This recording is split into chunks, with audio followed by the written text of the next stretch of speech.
fast, die young.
Hello, it's me, Lance Nielsen, one of the co-founders of the Outcasts Creative. Thanks very much for tuning in. Do like and subscribe to the channel if you haven't already.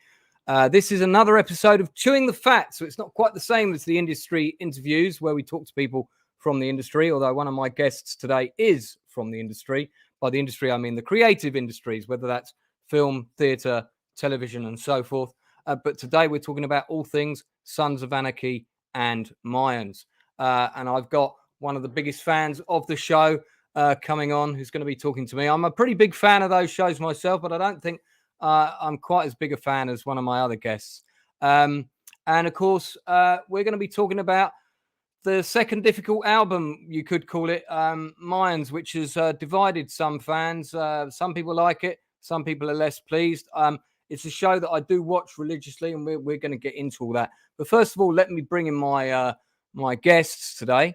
First of all, I'm going to introduce Mr. Rick Barksdale, all the way from California. Thank you very much for joining us, sir. And you would be the guest that's working in the industry as a stuntman. Yes, yeah. And I'm actually in New York City. Oh, I knew that. I was just testing.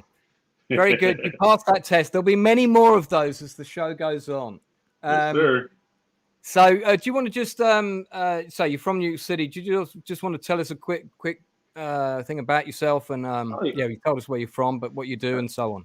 Oh, yeah, I'm an Army veteran. I'm a full-time stunt performer in New York City.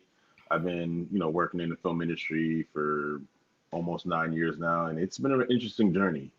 I never thought I would ever be doing, what I do. So, and I've got some goals, and I'm going to work till I reach them. I would imagine that having a career in the Army is probably a pretty good starting point for becoming a stuntman. In an unofficial way, yeah, because our bodies take a beating.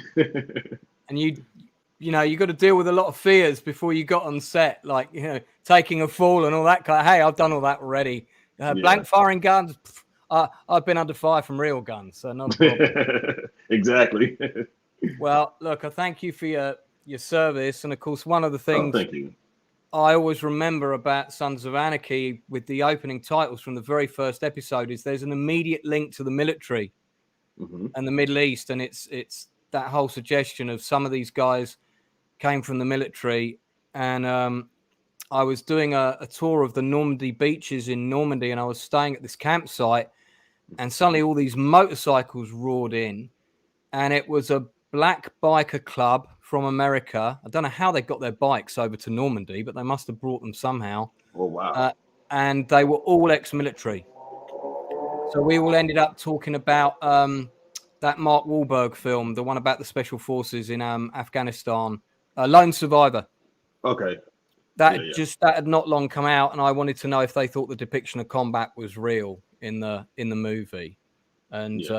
And they all had the patches. I saw one of them have Master at Arms, and so I got to read. That's the only time I've met and chatted to a biker gang in person. But all the things from Sons of Anarchy were there, Yeah. So that was nice to see. All right, let me bring in my second guest, an absolutely massive Sons of Anarchy and Mayans fan. There is no bigger fan on the planet. It's my lovely friend Candice, who isn't in New York. Hello. Hi, Lance. I'm in Toronto. She's in Toronto, Canada. So we've got Canada, America, and the UK represented today. There's 5 people watching. Thanks very much for that. If you've got any comments you want to chuck in the chat, please do. Myra Lowe was also going to join us, who is an incredibly knowledgeable fan about Sons of Anarchy. She's in the chat now. I'm just going to pop a comment up of hers. So, Myra, we know you're listening. If at any point we say something that's factually incorrect about either show, please feel free to pick us up, because we know you're going to do that, because you're a fountain of knowledge. The one and only 111 got the Guinness. Let's go! Fantastic. That might be a nod to the Belfast storyline there. Let me just also drop my tweets. I know Suzette Pluck, who runs the Outcasts in Birmingham, is also watching, and she's dropping some social media for me right now. So Suzette, thanks very much for that. All right, so let's get into it. What I want to do is I'm gonna show the trailer for season 1. I might regret this because it might demonetize the video later, but I think it's fair use because we got to talk about it, and we also want to try and bring some new people into Sons of Anarchy, because not everybody watching this will have seen it, believe it or not. I still have a lot of friends who really like good quality TV drama, and they haven't seen the show yet. Would you believe? That's sacrilege, in my opinion. Wow. So let me just whack the sound up a little bit. We're going to put the trailer on. I'm going to do this by sharing screen. I'm still working my way around a lot of stuff to do with StreamYard. So if it all goes horribly wrong, those people watching at home, do bear with me. Right, okay, here we go. So if I make this all big, guys, can you still see that okay? Ricky, can you still see that? Oh, yeah. Mm-hmm. I'm good. Okay, let's play it. Dad hooked up. I talked to you about his vision. About what he wanted from the club.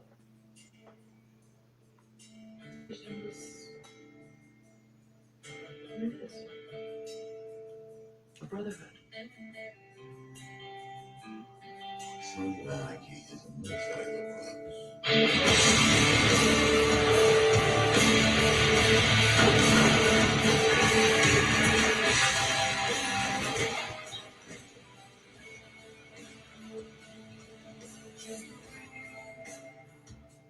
Just want to make sure he's following in the right father's footsteps.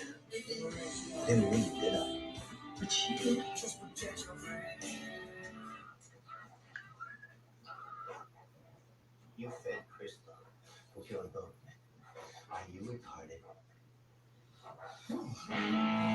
You can't change the rules, or it all goes to hell. But I'm having serious doubts about you'll ever come into this club.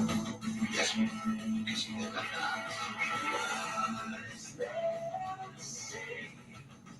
What the hell are you? The question is, are you with us here? You know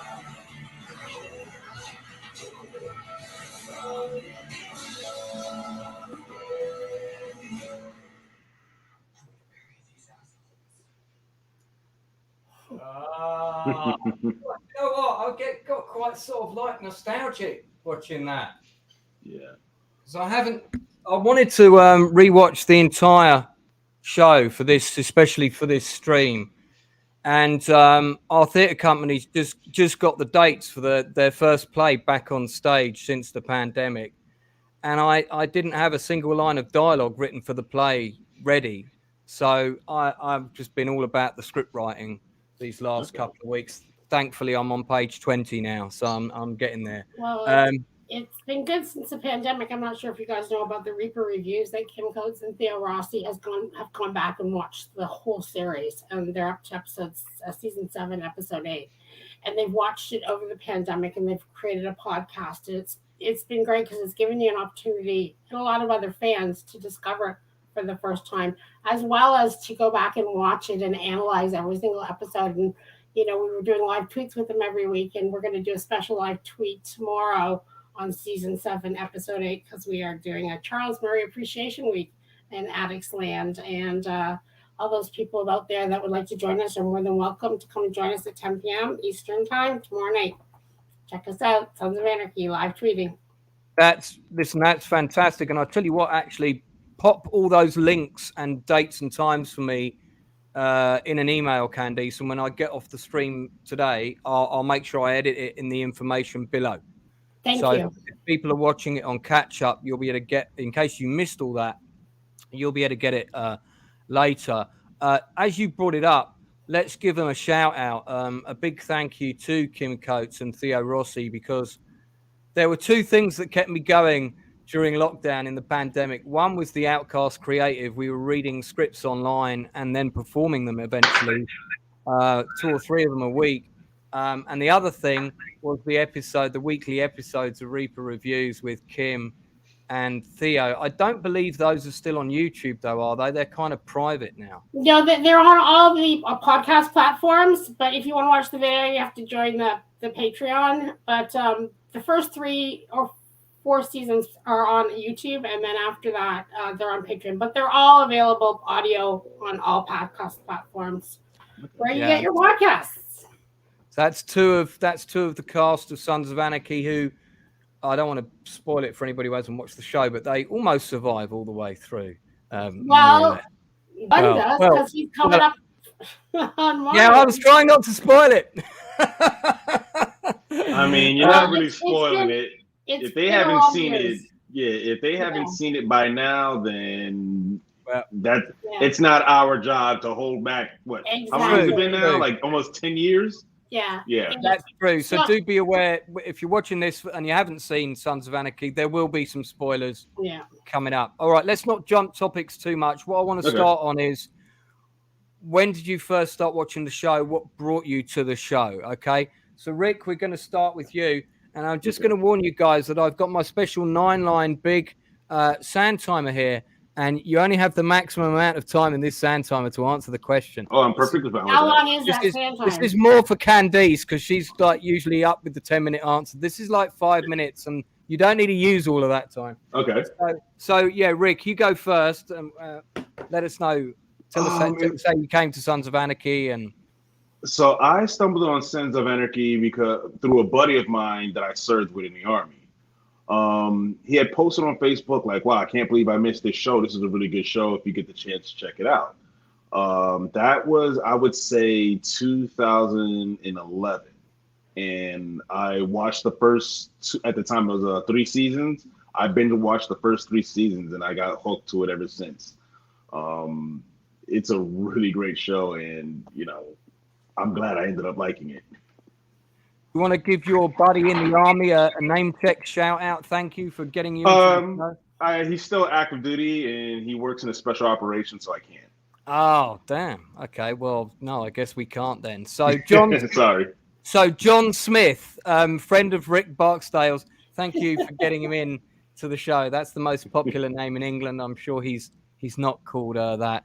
So, Candice, on this question only, just tell us how you got into the show, when you first started watching it, why you got into the show. So it was the Christmas between season 4 and season 5, and I was at work, and my boss said, "Oh, this is a really good show. You should see it. It's called Sons of Anarchy." And he had it on flash drive, so I was like, "Okay, I'll take it home and I'll watch it." And it was starting to be the Christmas holidays. And I knew he had more flash drives in his desk, and I just kept driving back to my office to get more flash drives, and watched all the episodes in a matter of like 10 days, all the way up until the end of season 4, and then I was hooked. So you started watching it around the time season 5 had just dropped, is that right? Well, yeah, season 4 had finished, and they were working on season 5. Yeah, and everything that happened later, I always would tell my boss, "This is all your fault, so you can't." and Rick, you started watching it from when did it start, or did you?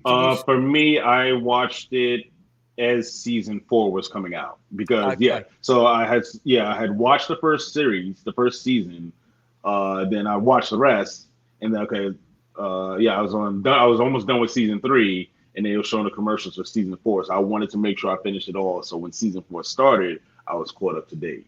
That's interesting. We all started watching it about the same time because my friend Donald Logue is in the show. He plays Toric, and I think his character arc sort of comes to a fore in season 4.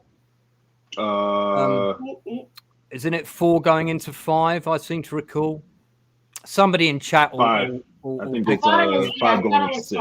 I think season 4 is sort of cliffhanger is Donald Logue sitting on the bed with all the guns, and then right, okay, yeah, and then it goes into season 5. So me and Donald had already been in touch for some time, and he's attached to do a couple of my scripts. He's a really lovely guy. Gives me his time, and he doesn't need to do that.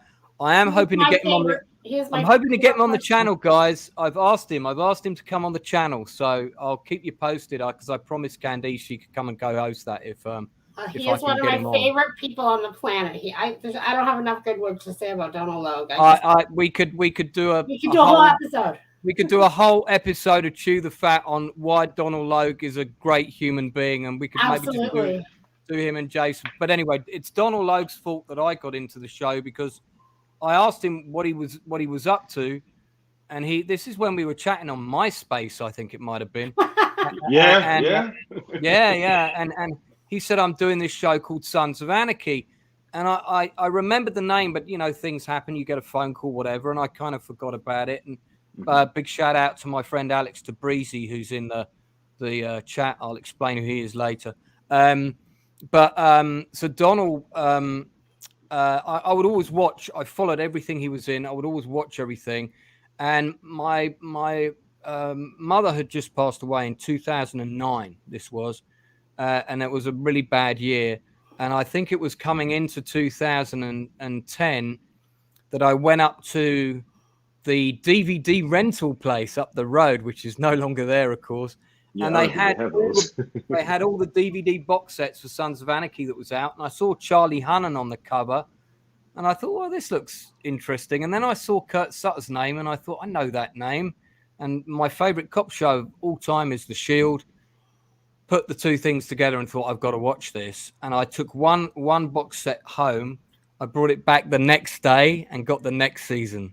I'd stayed up the whole night and didn't go to bed until 4 o'clock. It was like every time that Men and Mayhem logo came up, I was like, just one more. I need to find out what happened. I've got to put one more on.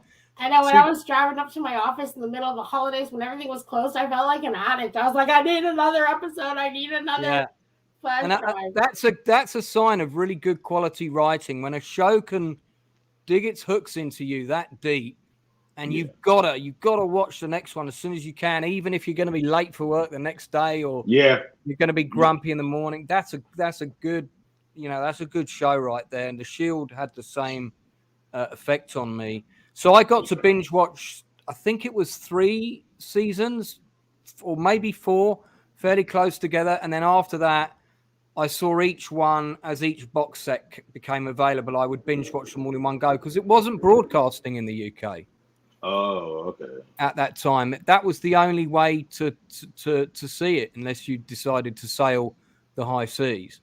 But I was quite happy to watch it on DVD and support my local video store. So we got some other comments from people here. Deborah Boyd's in here. She's from Ireland, and she's probably the same about the way she watched her season 1 through. Well, everybody listening in the chat, as we ask my guest questions, I'd like everyone in the chat to also give their answers because we're going to be doing favorite characters, favorite episodes, all that kind of thing. Myra, we're going to be here till 9 o'clock tonight. I thought we were doing it. I thought this was a 24-hour stream, isn't it? I'm going till tomorrow. Whoa, hold on now. No, I thought, maybe till we'll I'm good till 10 p.m. But if you guys have to go earlier, just let me know. Myra Lowe, all the cast, tremendous people. We'll talk about stories about the cast in a bit. So let's go to my first question. Right, I'm going to look down every so often because I've got a big board of notes here. Okay. What I want to ask you guys first let's just stick with Sons of Anarchy for now. We'll talk about the second show in a bit. Who is your favorite character on the show? Main character. Let's do main characters first on the show and why. So, Candice, let's go to you on that one. Okay, that's a Tough ask. Tough ask. Well, And you know, there's guys in main chat, character. guys and girls. You just want the character, not the person. The character. No, the character. So, I mean, you know, we all know who the loveliest actor is. We'll come back to that. But no, who was your favorite character? The character you loved watching them, you loved what they were going to do next. And chat, answer that yourself. Okay, this may not. I know it's hard to pick one. It's hard to pick one. This may not be the most popular answer, but I am all the way 100% Team Gemma. Oh, Gemma. wow! Didn't see that one coming. I know. How about that? I am totally Team Gemma. I love the character. I just love everything about her. I mean, Katie Seagal is a wonderful actress, obviously, but Gemma is just like nothing holds her back. She's just doing what she thinks is right, whether it's right or wrong, and she just doesn't care. She just leads with her heart every single time. That's absolutely true, and she's, of course, for anybody that's not seen the show or maybe didn't pick up on this, as Kurt has said many times, the model for the story and the characters is basically Shakespeare's Hamlet. And manipulating everything behind the scenes in Hamlet is the character of Gertrude, Hamlet's mother-in-law. And that's the same premise. And yeah, I mean, Gemma's just deliciously evil, isn't she? She is. She's wonderful.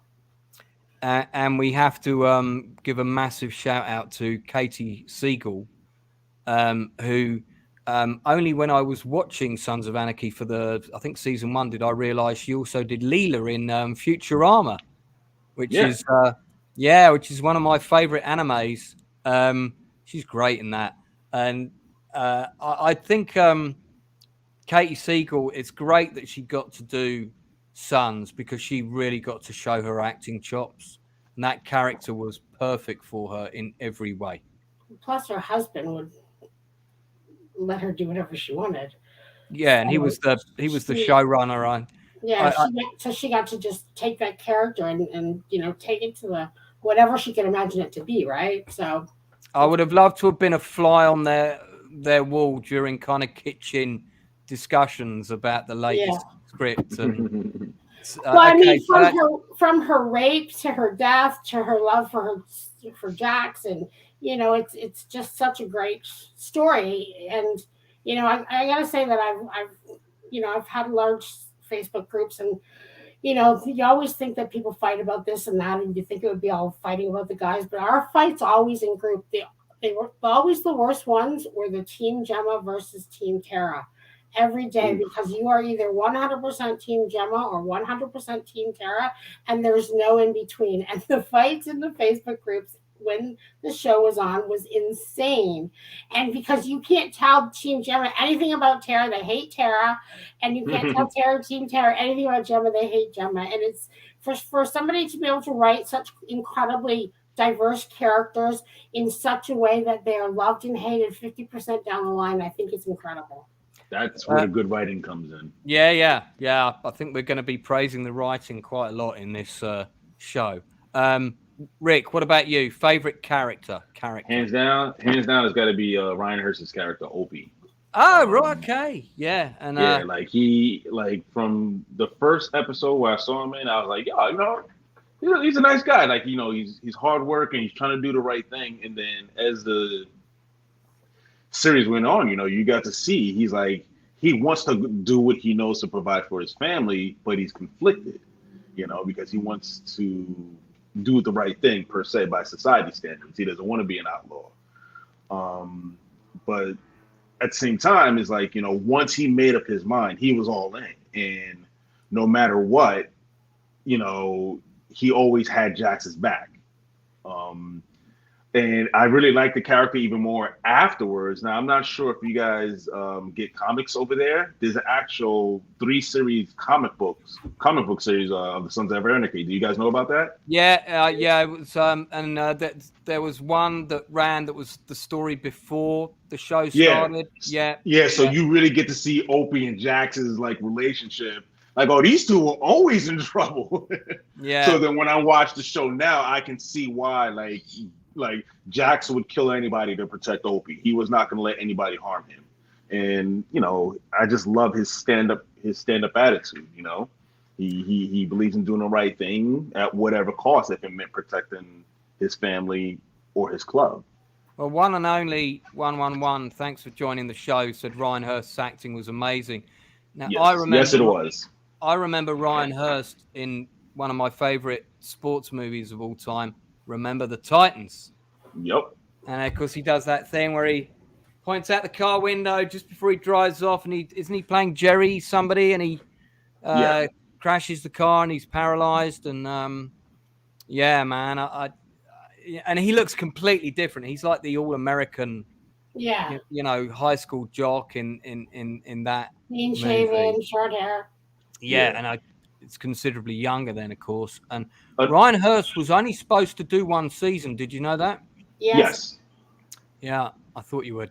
And I believe, and I'm sure Candice will know if I'm wrong, I believe that the quality of the production and the quality of the writing was what got him to stay, and also the fact that his acting blew them all away. And he had a different pace and energy to everybody else.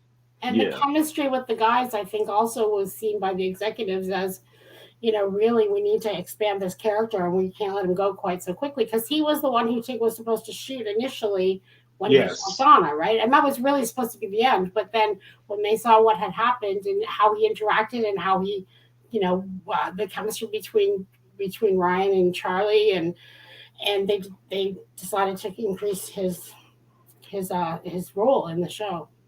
Yep. Probably also his salary, I wouldn't wonder. Well, Myra is with me. I'm firmly in Camp Tig. Anybody who can give Venus that look when he first meets her, those people that watch Tig is a wild card. I like his character. Like, he's a wild card. Like, he's somebody you want on your side, but you got to like put the reins on him, because it's like you say go kill, he'll go do it. Like, wait, kill that person, not hold on. Yeah, I love the craziness of his character. Yeah, I mean it's Hold on 1 second. I actually need to spill some stuff. Oh, that's I'm still here. Don't blow up the computer. The thing about him that's so great is you never quite know what he's gonna do, and then also with him, he's just such an exploratory person sexually. Yeah. Yes. He wants to try everything on the menu twice, and then some. And makes it all sound so normal. Yeah, and he was and Kim Coates, who's one of my. I did a blog on my website.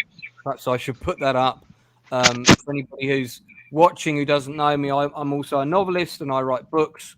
And on my website for my books, there is a blog.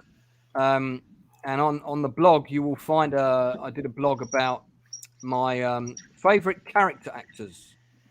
And in that blog are two people, Kim Coates and Donald Logue, who've both been in Sons of Anarchy, and then Richie Cabral, who's in Mayans, are all in that blog. And maybe I'll whack the link up for it shortly. But the website for it is diamondsinthesky.bookseries.com. There we go. So if you want to go and check out my blog on there, you can see I did a blog about. Just go to the blog section. You don't have to read about the book. You can if you want. There's no bikers in the book, I'm afraid, but not yet, anyway. But go and have a look at the blog, and you'll see I talk about Kim Coates' career.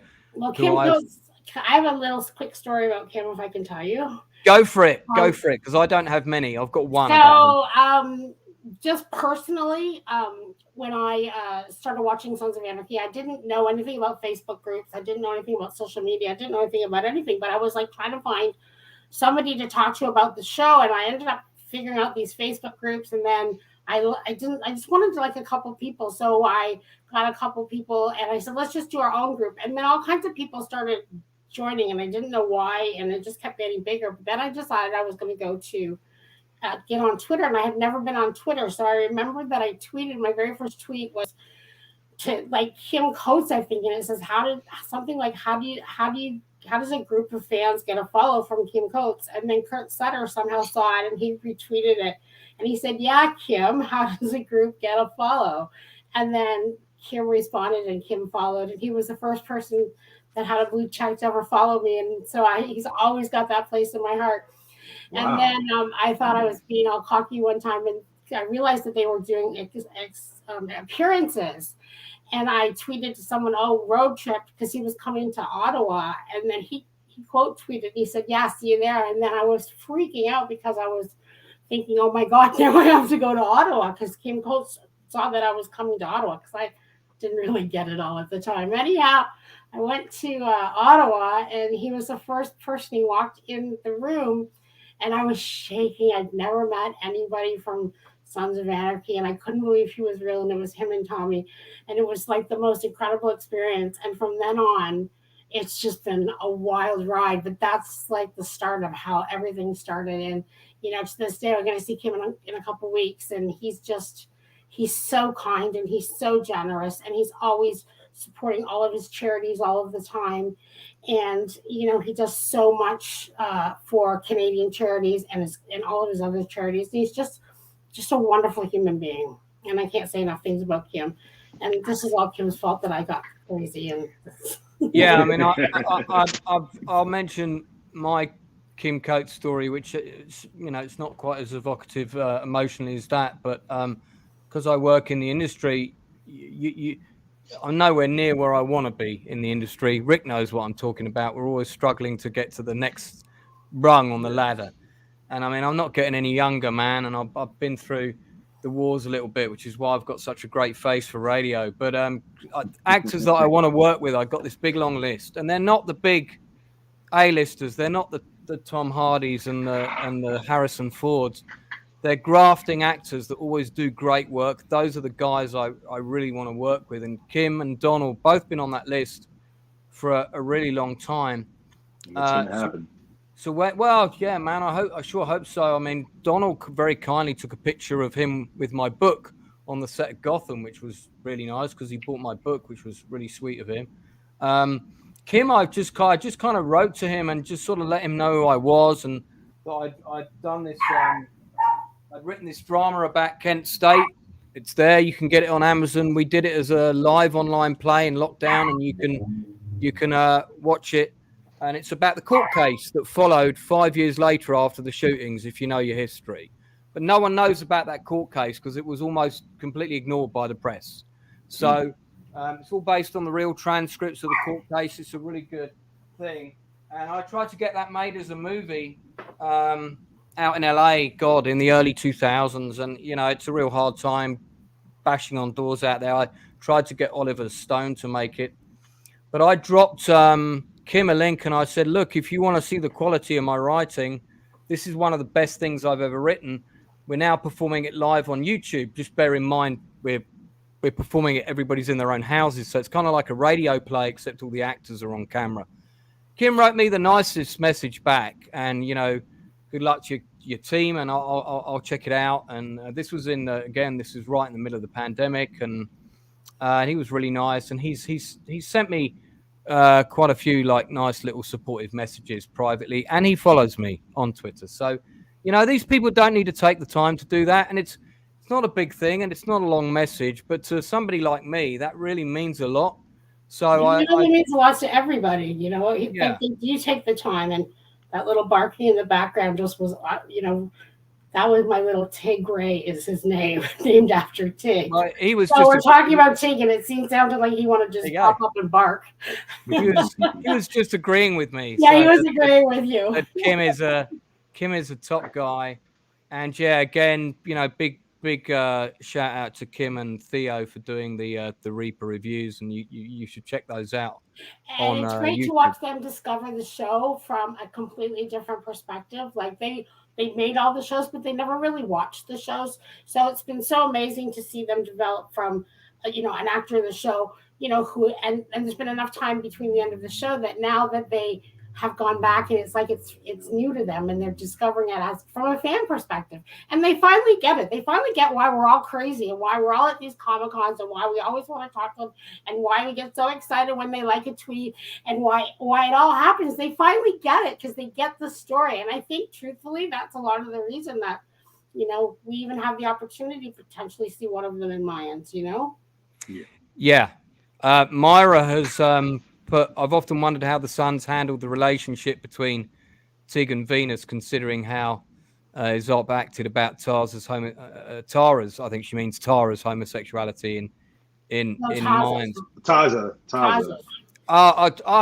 Okay, that's not Tara. Tarza's different character. So what I think, and this is just my opinion, I think what it is with Tig, they already knew that about him. They already knew he was off the wire for whatever it is he does in his life. So I think they accepted they accepted him more because that's just who he was. Because remember in episode, one of the episodes, he was talking to Clay about necrophilia.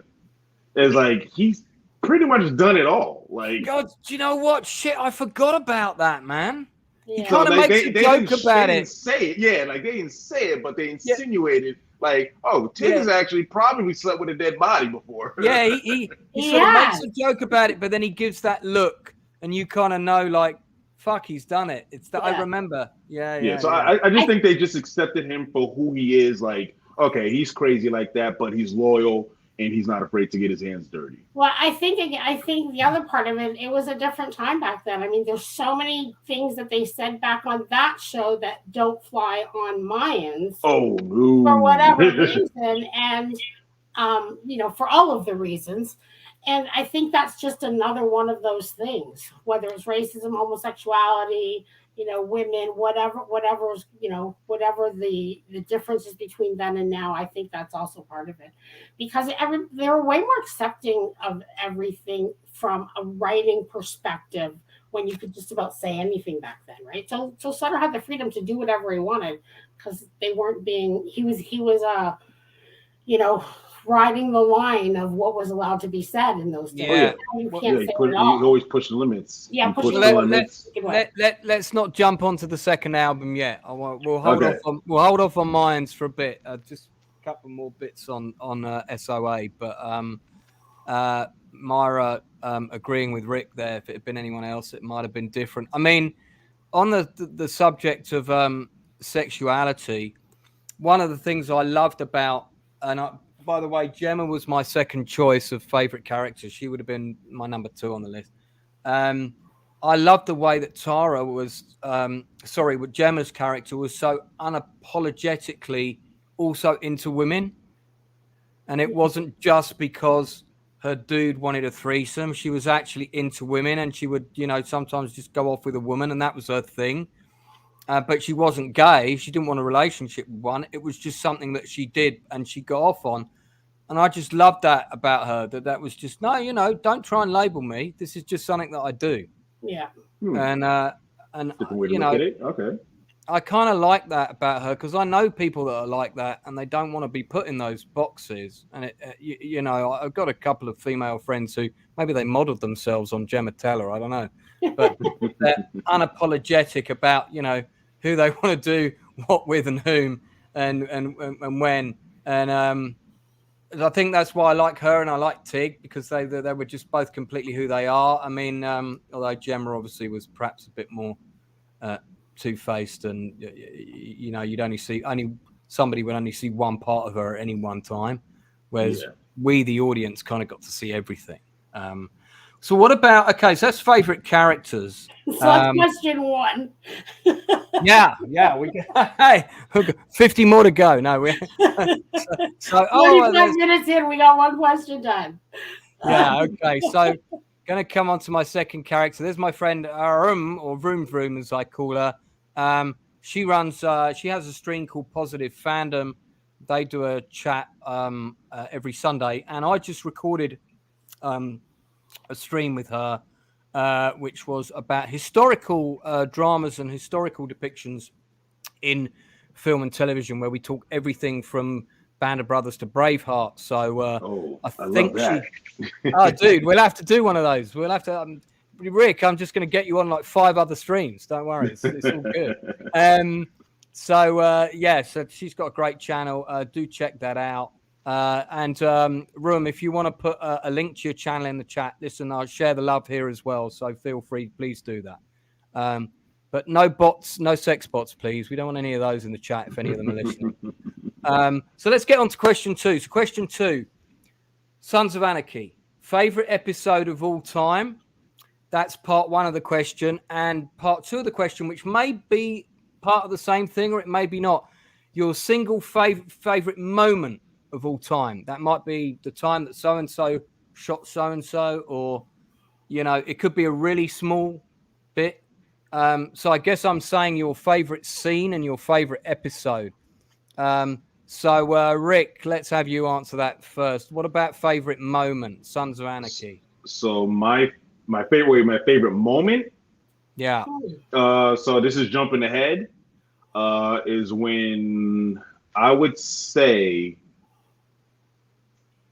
is when Tig got vengeance for his daughter.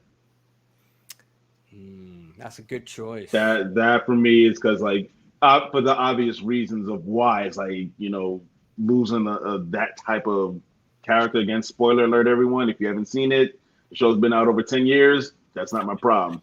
But losing a main character like we did because of him, you know, it's like, oh man, I hope they get him. I hope they get it. And then for it to be Tig to be the one that get him, it couldn't have gotten much better.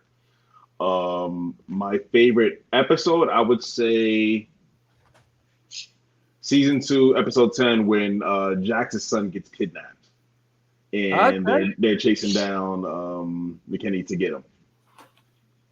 It was something about that whole scene is like, you know, they're all together, like they all, there's no arguing, there's no civil war within the group. It's like they've got one mission, that's to rescue Jax's son. And then you add the song by the Forest Rangers onto it, the soundtrack with that scene and the camera work, it was just perfect. Now, I know this might be going off track. Now, my favorite season was absolutely by far season 3. That was my absolute, like, I think season 3 is the best. Yeah, it's funny because I read today that critics were divided on season 3. I'll give you my answers now. Season 3 was my favorite season, so we can do favorite seasons as well. My favorite episode was episode 13 of season 3, which is when Stoll gets Just Desserts and that whole. You're taking my answer. Listen, it doesn't matter if you've got the same. If you've got the same answer, that's absolutely fine. My favorite moment in the entire series is when Otto slams Stoll's head on the desk and she comes up with her broken nose. It's just classic. It comes out of nowhere. You're not expecting it. It's funny. It's brilliant. It's dramatic. And then she's got this fucking busted nose for like the rest of her time on the show. And I just loved that. I thought it was so good. So that's my favorite season, my favorite episode, and my favorite moment. And there's a lot of good moments on Sons of Anarchy. You could do a top 50. So what about Candice with some of those? My favorite episode is season 3, episode 13. That's the season finale. Cool. And my favorite moment in that is the Hey Hey My Mind music playing. And when Opie has her in the car, has Stoll in the car, and he says, hands on the wheel. Oh. That's probably, you know, my favorite moment. But funny, season 3 is my least favorite season. Really? Yeah. So the other moment that I thought was pretty epic was obviously when Gemma killed Tara, but when Jax had discovered when Juice came in and shot Sheriff Eli, Yes. That was probably the whoa moment. I did not see that happening. Yeah, that No, was like but all yeah, too that much. I didn't see that. I didn't see Yeah. that happening. And Myra, the other crazy moment while we're talking about it is that Donnell scene when he's naked in the mirror and he's dancing and he's all crazy. That was like one of my favorite things too. But That's good acting. it's interesting what people are saying about season 3 because Myra's saying some of the fans were divided on the Belfast arc. Yeah, I actually liked the Belfast arc. It was nice to get out of Charming in California. It made the show and the world feel bigger. And it was gorgeous. The photography and the scenery. The scenery, was yes. gorgeous. It was beautiful to watch. Yeah, I just didn't like it that much. Story-wise, what I liked about season 3 was we got to see what John did over there. Because in the first 2 seasons, or first 2.5, it was always John in Ireland. But I think we got to get a big idea of what he was doing, what he was trying to do while over there. So so the stuff they were talking about in season 1 was making sense about the gun running with the what were they called, the Irish mob? Yeah, the IRA. Irish Kings. The Irish Kings. There you go, the Irish Kings. So they were part of the Irish Republican Army, which was the IRA. Okay, so that's what I enjoyed about season 3 story-wise, and of course when they came back and all hell broke loose and it was like just perfect in a weird way. Yeah, there was quite a lot of action in season 3, if I remember rightly. But there was always really good build-ups to those moments. They didn't rush it, and I like that too. And it would just come out of nowhere when it happened. It would always be very fast and abrupt, which reminded me again of the writing in The Shield, which the entire DVD collection of that is here on the wall behind me, and I've said it before, I'll say it again. It's my favorite cop show of all time. I'm going to be doing a really big stream about that. Right after Rick has watched the entire show, me and Rick are going to jump on here and he's going to tell me how glad he is that I thoroughly recommended that he watched it. And Have you listened to the Shattered Shield podcast? The Shadow Shield podcast? The Shattered Shield podcast. Oh, the Shattered. No, I haven't. No, they went through every episode and they got very lucky and they had lots of the people from the Shield on their podcast. And if it's a show you like, I would highly suggest it. It came highly recommended by all of the people that I saw online. I'm not going to watch that because I plan on doing exactly the same thing. Oh, okay, never mind. So I don't want it to influence my opinion. I didn't know someone had done it already, but it's not going to stop me because it is my favorite cop show of all time. And it also really influenced me as a screenwriter in a really good way. And I want to talk about all of that. And I love so many of the cast on The Shield, Jay Carnes in particular, who, again, also private messaged me on Twitter when I called him out on a podcast I did on someone else's channel. And they said, who are your favorite actors? And I read out a list of 6 actors and he was on it. And he said, I was tempted just to listen to the bit of the podcast that you mentioned me in, but it was so interesting, I listened to the whole thing. Oh, that's awesome. That was quite funny, I thought. So, look, so we've done that question already. Favorite episodes, favorite seasons. Yeah, one and only. I like that part too when Chip takes out Jimmy. I want to talk about, that. And Jimmy, sorry, let's just pick up on that before I ask Rick this question I want to get in. Jimmy was played by the actor who died, right? Johnny Lewis, is that right? No. Jimmy is played by no, Jimmy was one of the Irish characters. Yes. Yeah, I'm getting him mixed up. But John, you're thinking of Johnny. Yeah. You're thinking of Johnny Lewis. Yeah, Johnny Lewis who died, who played Halfsack. Sorry. Correct. Yes. Correct. I did not realize he was dead until today. Really? Oh, he's been going for a good minute now. Yeah, but I completely missed that because social media, it's there and then it's gone. Well, can I give you a little bit of insight into that? So that was a very dark period, and what he did was not okay. No, I read the full story. I don't know what happened. And so I know that some of the cast don't like to give that any attention or any Got it. amplification. Fair enough. I totally understand. So that's why they won't talk about it very often, and you won't see Yeah. it referred to.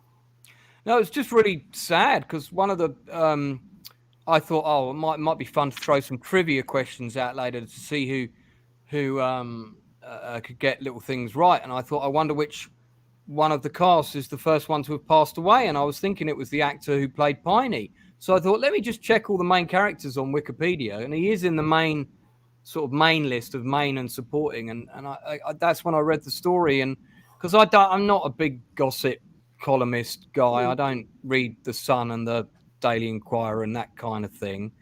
And well, Alan O'Neill also passed away in the last 2 years. He had a heart attack, I think, and he was one of the Irish Kings. Yeah, I think I did read about that. Yeah, and then Piney. Yeah. And the actor who played Piney, Rick, remind me of his name. William Lucking. William Lucking. William Lucking. He's been around since forever, and like had guest spots in things like Dukes of Hazzard and loads of shows. Yeah, The Fall Guy, and he looks remarkably like David Soul, the actor from Starsky and Hutch. If only they could play brothers in a Starsky show. and Hutch. Yeah, I would have loved to have seen that. No, I got to meet William Lucky. He was the fourth person I met from Sons, and he's like huge. He's just like a big, huge tree trunk. He's like just solid as a rock and very, very nice. Very nice. Yeah, I mean, when he passed away, when William Lucking passed away, there was nothing but lovely things said about him, not just from the Sons of Anarchy cast, but just like from people across the, the acting community and the industry in general. And that's always a good sign, So may he rest in peace, and thank you very much for the performance, sir. Rick, I wanted to ask you this question, and forgive me if it's controversial, but one of the things that's interesting that they explored, and particularly it's this theme that affected Juice, and one of the people in chat brought it up earlier, and I believe if you go back in history with biker gangs, the original biker gangs, which had a big affiliation with the far right, so when they started out, they wouldn't allow black people to patch, or African Americans, forgive me. And then Sons took that on, like head on, that topic. I thought they explored it really well. And then, of course, partway through, I think it was, I want to say season 3, might be season 4, we met, was it the Black Knights? Was that the patch? I'm trying to remember. Season 4. Season 4, and that was the Black Biker Gang. Which was really interesting, and there was a movie that came out. Grim Bastards. Right, and there was a movie that came out around that time. Was it Biker Boys? Was that the one I'm thinking of? Which sort of delved into that. The Niners and Grim Bastards. There's two. That was it. The Niners and the Grim Bastards. Thank you for correcting me. And this is why I really did need to rewatch the show before the stream, because it's all like quite old now. But Rick, what's your take on how that was handled, and the way the topic was explored? Do you think they approached it in the right way? Did they do it justice? Do you think it was a realistic depiction? Was it a bit soft soapy? What do you think? So, as a father to 2 mixed kids, like my kids are obviously half black, half German. Looking at it now, I like how they did explore it, and unfortunately, some clubs are like that where they don't want minorities, and I like how they brought it out. But then you look in the end of season 7, where Jax wanted that bylaw broken, because essentially, when you look at it, all of this started because of Juice. When Eli found out that he was mixed, so Juice was messing up. It started when he tried to steal the coke, and then it just became a snowball effect. So the story arc of like, okay, you know what? You're half black in my, white gang. So like, we're going to be accepting of, minority members in our gang. I like the story arc with that. Yeah. I'm not sure that anyone could have not thought that Juice was mixed. He looks very mixed to me. That was always for me. I thought he was Latino. Like, I mean, Yeah, so obviously, did his I. character, yeah, that's what I thought. Yeah, I thought half American, half Latino. Yeah.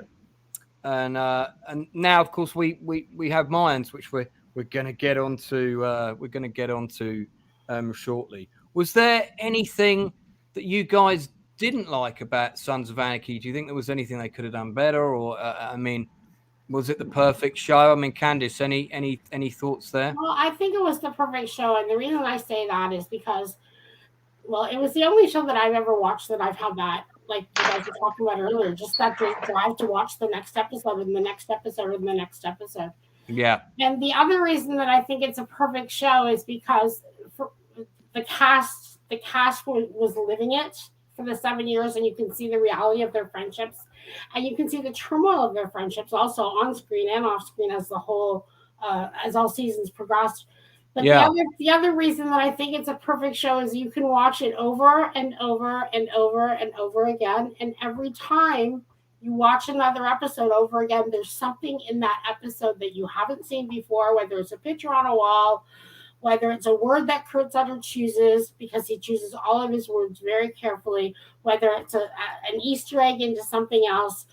Everything is done with purpose, right through to the set designs, the jewelry that they wear, the makeup that's done by the amazing Tracy Anderson, the tattoos, like every single piece of the show, the music by Bob Field, all the music choices he made, all of that combined together to make it a perfect show, in my opinion.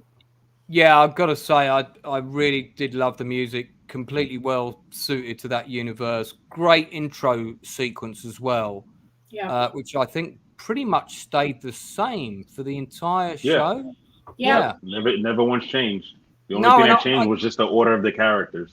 Yeah. That was it. And that was kind of determined by people kind of croaking and characters coming and going and so on. I got to say, I wouldn't change anything. I think it's got an incredibly good rewatch value. I've watched the entire all 7 seasons twice. Unfortunately, I did that literally like as soon as I got to the end of season 7, right after it was released on DVD.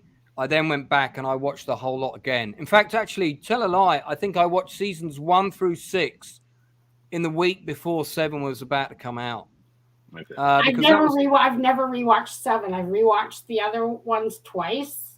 Ooh. Well, no, twice. Yeah, I watched the first time, and then I've rewatched it once since then, and going through it with Reaper reviews. But I've never rewatched 7. Myra's put something in the chat, and Myra, I've actually got it on my board here.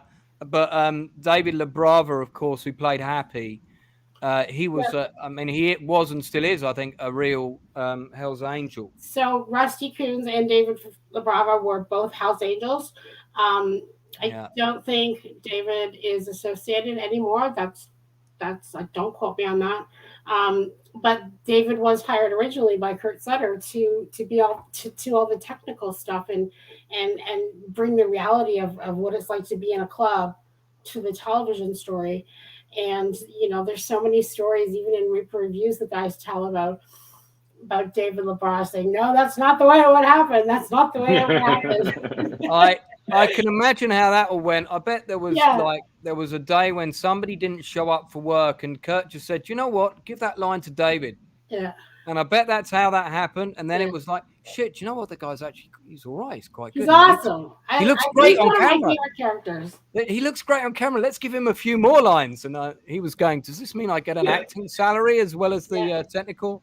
And his voice is so distinct, Yes. Oh, yeah. Yes. And he's when the guys imitate him talking and they do his voice, it's so funny.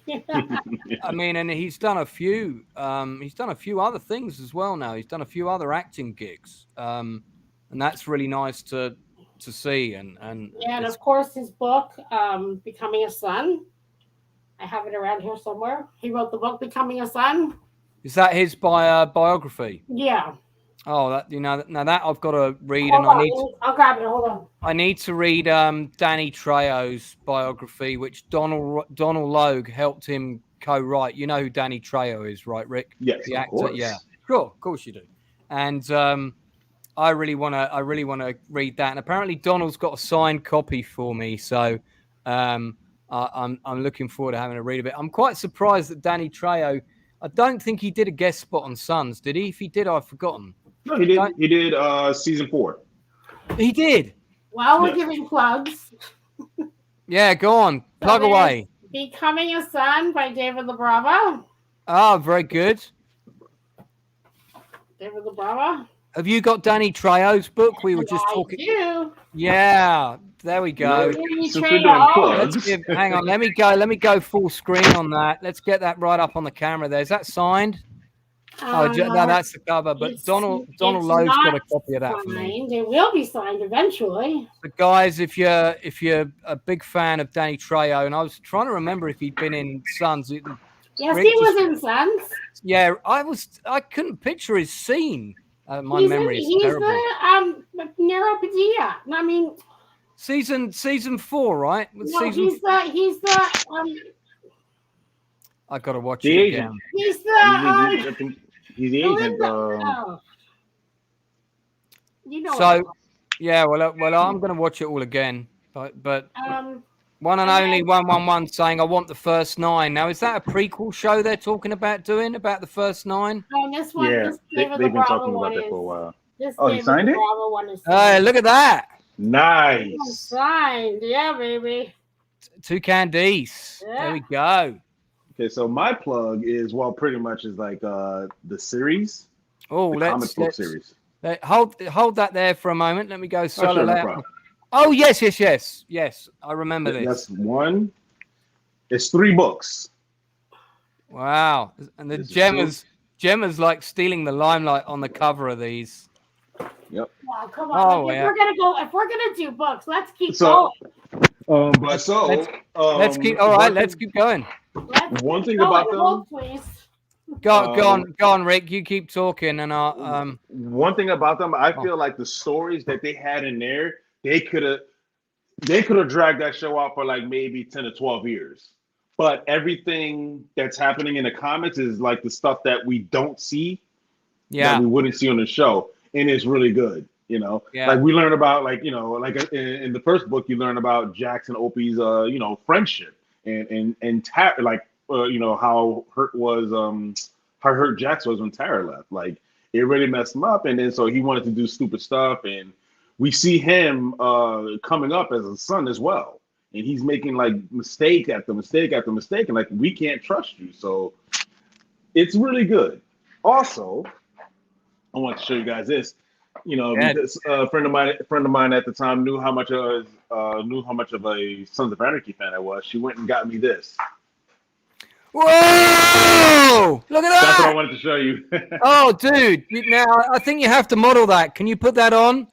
Oh, sure. I think we're going to have to see that on. Oh, dude! What I wouldn't give to have one of those. You're going to wear it a lot better than me, though. Show us the book while he's getting changed there. So this is Sons of Anarchy. I'm going to mute you, Rick, just for a sec.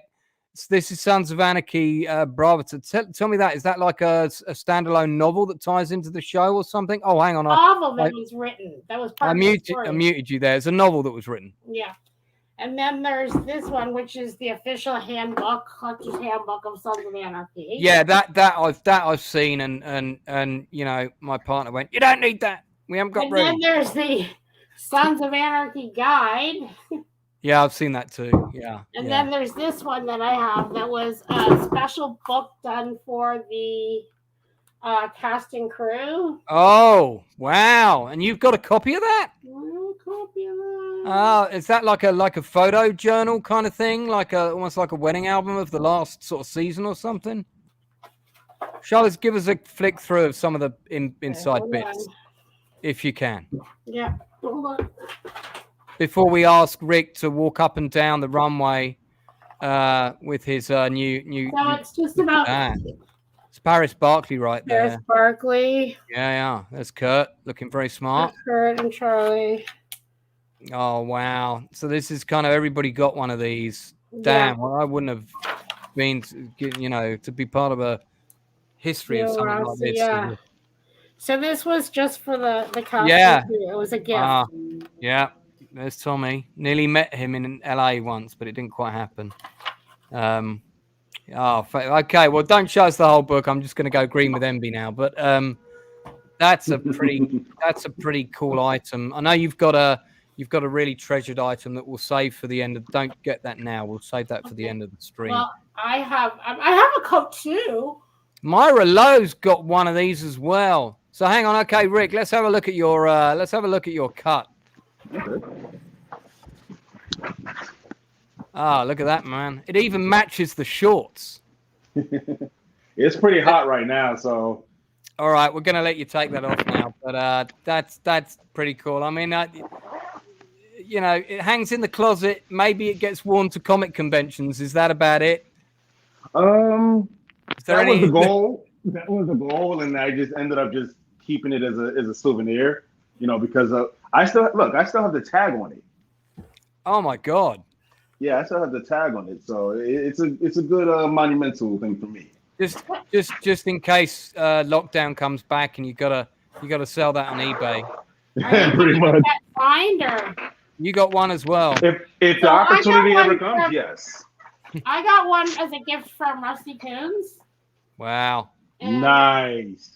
Is that a jacket? Yeah, it's a jacket. Oh, that's like a crew jacket. Oh my God! Now that one of those I would like. Oh man, damn! Look at that. Oh yeah, I bet. But here's the really cool part: is I wear it all the time, but it's it's actually autographed. Like I don't know if you can see it. Hold on.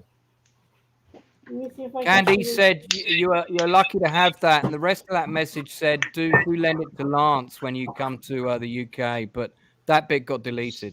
Like I don't know if you can see. We don't need the torch. The light's good. So anyhow, it's all autographed. It's got yeah. It's autographed by I don't remember. It's autographed by Juice, Katie Seagal, Mark Boone, Ryan Hurst, Kim Coates, Rusty Coons, like great just stuff. Yeah, all kinds of people, and everyone say you should put it in a thing and put it in a like a frame and stuff, and I'm like. No way, man! I wear it all the time. I mean, look, I listen. I wouldn't wear Rick's cut anywhere unless. Oh no! I know better than that. Yeah. Yeah, unless I was. I just saw the message. Yeah. Maybe a Comic-Con or something like that. I mean, yeah, Myra's just said that. I mean, you're not going to wear that to a biker's show unless you're a. Oh no! You do that, you're going to get beat up, guaranteed. Yeah. Because even though. Is representing it's a show like boxing. You don't play fight. There is no play fighting when it comes to boxing. No, and I get that real motorcycle clubs would they'd be a bit like, oh, for God's sake, that person's trying to pretend they're a biker. And I mean, you're probably not. You're probably saying, hey, I like Sons of Anarchy and it's cool. So I'd probably like a baseball cap because I collect caps. Keep it so simple. that a Sons of Anarchy cap would do me. Kurt, if you're watching and there's one knocking about that you don't need, for God's sake, of course you've got one. I have Of course, Candice has got one. Mine are all signed too, so I'm lucky. We're doing a massive merchandise plug for all these people. I hope they appreciate this. Here's a really cool thing that I have. These are actually Charlie Hunnam's sunglasses. All right, let's move on. Okay, so I think. Hey, let me show you my sunglasses. Are they an actual prop? Yes. Oh my God. Season 7, episode 10. Yeah. So yeah, just to emphasize, this isn't Ricky's twin, by the way. This is Ricky actually saying that. In case that's not clear for any motor clubs watching at home. Please, still employ him for stunts when required. Yeah, it's funny. Sons of Anarchy. It's a very good point though, because Sons of Anarchy is kind of in this weird world because motorcycles don't want you to, all of the motorcycle rules and laws as a motorcycle club, have to be adhered to. But I think, because there were real motorcycle people involved in the development of the show and participating in the show, I think Yeah. sometimes there's a little bit more leeway given to Sons of Anarchy merchandise than other merchandise, but not always. I've heard some horror stories. No. Well, look, I'm just gonna say before we jump onto Mayans that the reasons that I love the show so much: brilliant writing, brilliant directing, superb character arcs, and anybody who knows about good writing will know what I mean by that. The characters all have a journey, and then you never know who's going to die. They kept it unpredictable. It's established very early on. Anyone can get killed in this show, and not everyone's going to make it to the end. And right up until the final season, I think that there definitely were a few question marks over, who might live and who might die. I'm glad my favorite character made it all the way to the end, because I'm still waiting for the Tig Venus spin-off kind of, Butch Cassidy and the Sundance storyline with them, where they go robbing banks in Mexico or something. I think you make an excellent point there, though, about the death thing. And I don't know if you guys recall, but at the end of the season 7, before the show aired, they had developed this book here. It's a little piece of trivia. They had developed this book here, and they had sent it out. And Kurt didn't want anybody to know anything about how the show was going to end prior to the episode being aired. Right. And this book, unfortunately, was sent by some publisher somewhere. And at the back of this book, it tells you who lives and dies. So if anyone had this book, they would know that Jack's. Yeah, but by the time, well before, yeah. So one of the things to show you, another reason I think Sons is so good is because it was so fiercely protected for the storyline. And Kurt Sutter and everybody they came to the Facebook groups, and they came to the social media platforms, and they said, please help us keep this a secret. So for 24 hours prior to the finale, we locked everything down, and nobody could post anything, so that we helped them to make sure that story never got out. That's a good example of a community coming together. But I would say that everybody kind of knew it was based on Hamlet by season 2, because Kurt mentioned that in an interview. And if you know your Shakespeare, you know that the king dies at the end. So, have Sutter doesn't do anything that he's supposed to, or the prince? I wasn't going to assume that was going to be the case, but my gut feeling was that it was going to happen. It was even more interesting that it was Michael Chiklis that killed him, not in a deliberate way. All right. Well, look. So Sons of Anarchy from our panel here, myself included. 10 out of 10, thumbs up. One of the best drama shows ever made. Definitely in my top 5. I'm doing a top 10 crime genre show, Chew the Fat, actually, with Craig Fairbrass, British actor Craig Fairbrass. Some of you may remember that he was in Cliffhanger with Sylvester Stallone, and he was the British member of the bank robbers, who was the ex-footballer who tried to kick Stallone off the cliff. He's been in lots of films like Rise of the Foot Soldier and all these various other things. Recently did a film called Muscle. Not for the faint-hearted. If you like working out in the gym, that'll put you off for life. But he's doing a stream with me, and we're doing our top 10 crime shows. He's going to get his list out. I'm going to get my list out. I'm pretty sure that Sons of Anarchy is going to be on one of our lists. So let's move on to Mayans then. So this is one of the interesting things, right, that I noticed. So Sons of Anarchy, 7 seasons, 92 episodes. And you go on the Wikipedia page, and if you look at you've got the main characters, the main members of the club, and then you've got the main supporting characters that were in 1 season or more, 2 or 3 seasons in most cases. That comes to a total of 15 characters, 15 actors. Okay, we're in season 4 of Mayans. There's going to be 36 episodes total by the time we get to the end of this season. There's already 14 characters in that section, and we're not at 7 seasons yet. We're only at 4. So that's, except for 1, that's as many characters as Sons of Anarchy had in that section over 7 seasons. Mayans is already at 14. And one of the issues that's been mentioned to me, and I've been giving it a lot of thought, is does Mayans have too many characters, and does that make the narrative a bit convoluted and discombobulated, and therefore harder to engage with? So that's the question. Rick, I'm going to let you go first because I think Candice's answer is going to be longer. 5 minutes. Away you go. I've kept all my answers short so far. Okay, let me get the mute button ready. Sorry, Rick, it's your turn. Okay. I don't think it's convoluted because when you think about it, right? The first 2 seasons of SOA, you really got to see who the characters were and get an understanding of like where they are in the show. For me, I feel like Minds went a little bit slower with that. Like we're just now getting to see more of Gilly. We're just now getting to see more of Creeper. Last season, we got to see a lot of Coco. We got to see a lot of Angel. I think it's perfectly fine where it's at. I'm just curious to where they're going to go with it. Okay, that's interesting. All right. There's 7 people watching in chat, which in reality I know is more. If you've got thoughts, do put them in the chat. Let's hear. Candice, your answer, please. What's the question? So there's a lot of characters in Minds already. Now, by the time Sons of Anarchy was at the same stage of season 4, there was not this many. So in the lead and supporting leads, you've already got 14 people. Is that too many? Is that too many narratives? Is that distracting from the drama? Is it too convoluted and difficult to follow, or is it okay? Is it working for you?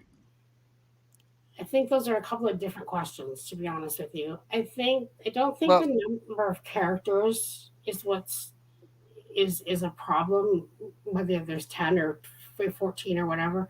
I think the storyline and the through line of a story is the problem, or can potentially be the problem. I want to be very diplomatic what I say here because every week I seem to completely flip flop myself personally to loving the show, to hating the show, to loving the show, to hating the show.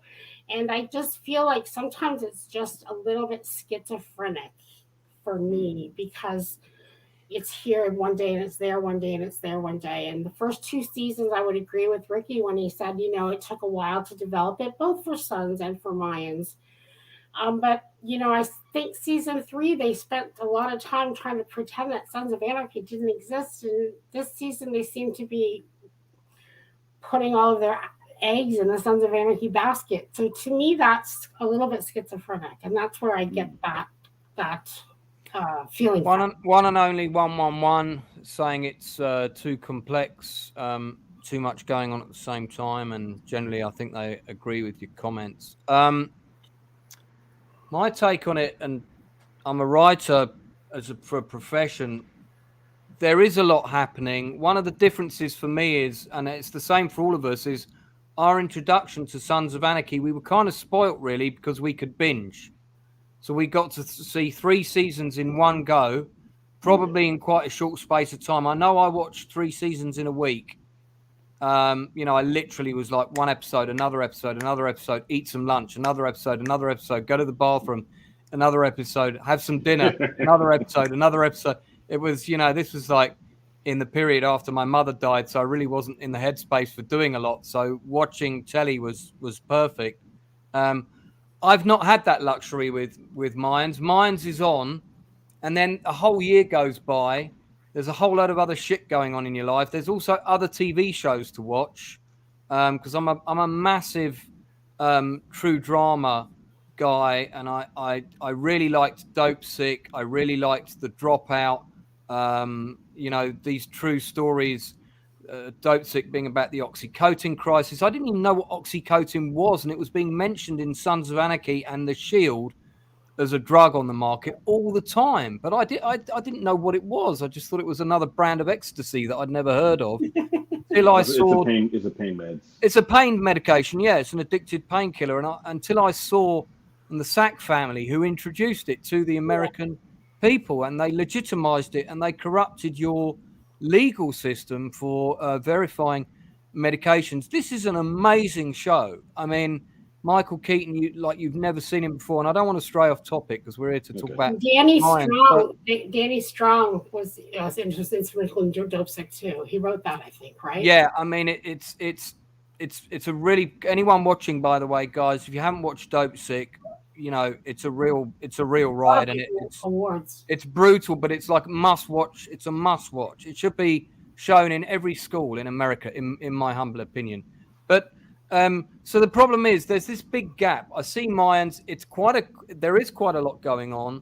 A year goes by, and then I know we have the recaps, and thank God we do have those at the beginning of each episode, because I've got brain damage, so my memory is not great. And but then I'm struggling to remember who exactly were they and what did they do in season 1 with some of the peripheral characters. So for me, it's harder to get into for that reason. And I suspect when I binge it, when this season's out, I think I'm going to go back to the beginning and I'm going to binge it again when I've got a window, because I think that will take me on a different emotional journey. Whereas at the minute, between seasons, because there's such a long time, and in between that time, I'm writing dozens of other scripts and doing this and doing that, I became very emotionally unengaged from the show. And then I've got to get back into it again. And then I've got to remember who everybody is again. I didn't have that experience with Sons of Anarchy. My experience of Sons of Anarchy was 36 episodes. Well, hey, let's go. Yeah. So it was you mentioned earlier about the first 9, and I think this is a great point to just jump in if you give me a second. The first 9 that they had mentioned, Kurt Sutter saw an anthology of 4 stories: Sons of Anarchy, Mayans, the first 9, and then something to do with Cain and Thomas and Abel. And so, Mayans was the first spin-off from the Sons of Anarchy. So everyone was, following that one. But there's been, now that Kurt Sutter is no longer with FX, supposedly, there's a lot of fandom sadness, because typically, and I don't know all the details, and I'm not a lawyer, and I don't pretend to know any of it, but FX owns the intellectual property of the Sons of Anarchy world, which includes the first 9 and the. Damn, really? Yeah. So there's a whole contractual, legal reasoning why they can't go and then do these other 2 spinoffs that has yet to be determined or worked out or whatever. I don't know. I'm not involved in the network. I don't know the details of that. But the anthology was supposed to be the first 4. So a lot of the Sons, wanted to go with the Mayans because it was just the next story, and they wanted to go to the first 9, and then the Thomas and Abel story. And I think what's happening now is the Mayan story isn't running away with ratings. It's not running away with a huge, I don't know how to say it. It's not as big as we probably thought it would have been. Just it hasn't got the same big core fan base as SOA quite yet. It hasn't, for whatever reason, attracted that. So there's a whole bunch of fans that went and then they fell off, or they went and they're waiting for the next 2 stories that aren't now coming. So there's a lot of extraneous things going on outside the actual filming and the writing and the drama of I'm sensing that, and I can when you work in the industry, you can pick up on that. Yeah, you really can, and that's unfortunate, because we all want Mayans to be successful. Me more than anyone, right? I mean, I want to give this over to Ricky, and I'll just say this: my gut impression of season 3 was too many cooks, too many. Let's bring this in. Let's bring this in. Let's do this. Why don't we do this with these characters? And it was season 3 for me was very messy. Seasons 1 and 2 were about, okay, let's get to know the characters. And it was quite slow, but I didn't mind that. I quite liked the characters. They were very different from SOA, and they needed to be, because we didn't just want those same, 8 or 9 characters again, but of a different ethnicity. You wanted new people with new motivations, and you didn't want to get to know them too quickly, because otherwise they wouldn't surprise you. And that was what was good about the original show, was people would do shit that surprised you. But season 3 for me was very messy. And I only learned from you that Kurt Sutter had left. I had no idea that had happened. Ricky, did you know that? Is that something you found out recently? Yeah. Oh no, I knew he had left like midway season 3. I don't know the reason, but the interview that he gave, he said that, and again, this is his words, that he said like a white guy can't tell an ethnic story along those lines. So that's why he like kind of like passed the torch to Elgin James, because he comes from a Latin family, and let them tell it from a Latin point of view. And that's what I enjoyed about season 3. Now, a lot of people are looking at it from, we want the minds, we want this, we want that. But I was looking at the smaller details that most people wouldn't look at.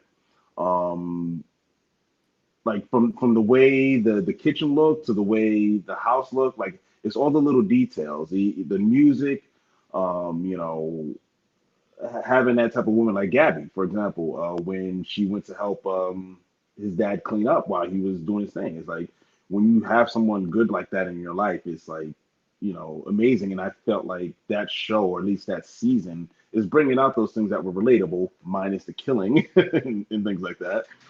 But for the most part, I'm satisfied with season 3, and maybe I'm just selfish, but I felt like I wanted more from the show. I wanted to see more of the characters, more, how this web is so entangled. Yeah, I don't know if it's just me, and it would be interesting to hear what you both think on this. For me, the world of Mayans feels very small.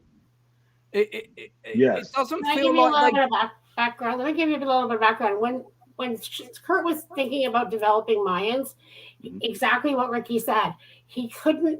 They thought that a white guy can't write that world because he doesn't live that world. So he brought Elgin James in right from the very beginning, and Elgin was a co-creator and a co-showrunner on the show. And it was always the intention that ultimately Elgin James would run the whole show, and Kurt would just help be the crossover for the first couple of seasons, and then he would go on and either go do the first 9 or whatever he was going to do. He got fired from FX. Oh, okay. There's no question about it. He got fired, and I thought it was. Chat's backing you up on that. Chat's backing you up. I thought it was after season 2. Myra can probably confirm or deny that, and she did say Kurt like had a whole story that he put out, and he insulted the House of the Mouse, and that was all true. And he put out his story, but he was ultimately fired. And I know someone said here in the comments that they thought he owned the intellectual property of Sons, but I don't think he does. And I think it's owned by FX, but I mean, don't quote me on that. But there is, again, the problem is that there's this relationship between two of them, between Kurt and the network, and I don't know who contractually owns everything, but Kurt is still executive producer on the show, but he's not involved in the show, I don't think, whatsoever. He got and I think he got fired right after season 2, and I think that's why season 3 seems so different, because he wasn't there at all. I just think, for me, it's and again, this may be the influence of whoever's in charge of the ship and whoever's in charge of the person that's in charge of the ship, if you know what I mean. Yeah. It just feels the storyline is very always looking inward. It's always about infighting within the club or infighting between them and another club. In Sons of Anarchy, and don't get me wrong, I'm not looking for it to be the same show, but they kind of went out of charming occasionally. They had their various other business interests at different locations. You got to see those interests. You got to see the characters associated with those interests. You had the sheriff. You kind of had his narrative. There was a lot of people around their orbit that came in and out, and they didn't just come in and out like guest of the week. They were around for a bit, and they intersected the arcs of the main characters. Yeah. And one or other went with them for a bit, and you got to see how they changed each other through their own friendship or conflict. That for me is not there with Mayans. It's there internally within the story we've been created, and this little world that feels very small. It feels like Mexico's like 5 miles wide. I don't know why that is, but look at the opening episode from season 4. It was all in a little. I mean, I didn't mind the big gun battle. It felt like Zulu, which was kind of cool, but I just feel that the world just feels tiny to me, and I want them to go into a normal town. I want to see them go into a regular town and interact with regular Mexicans. And I don't just mean the meat shop. I mean, let's see them go into a town and and you're right as well. They're never united. We haven't. What was great about the Sons was it's like a family. They came together when their backs were against the wall. Sometimes the knives were out for each other, but they came together, and you saw them, beat adversaries together, and they kind of pulled off cool shit together. These guys are like constantly fucking each other over all the time, and it's that's all that's happening, and it's getting a bit laborious. And listen, I still like the show, and I've got a lot of positive things to say about it as well. So, Frankie Loyal, please don't hunt me down.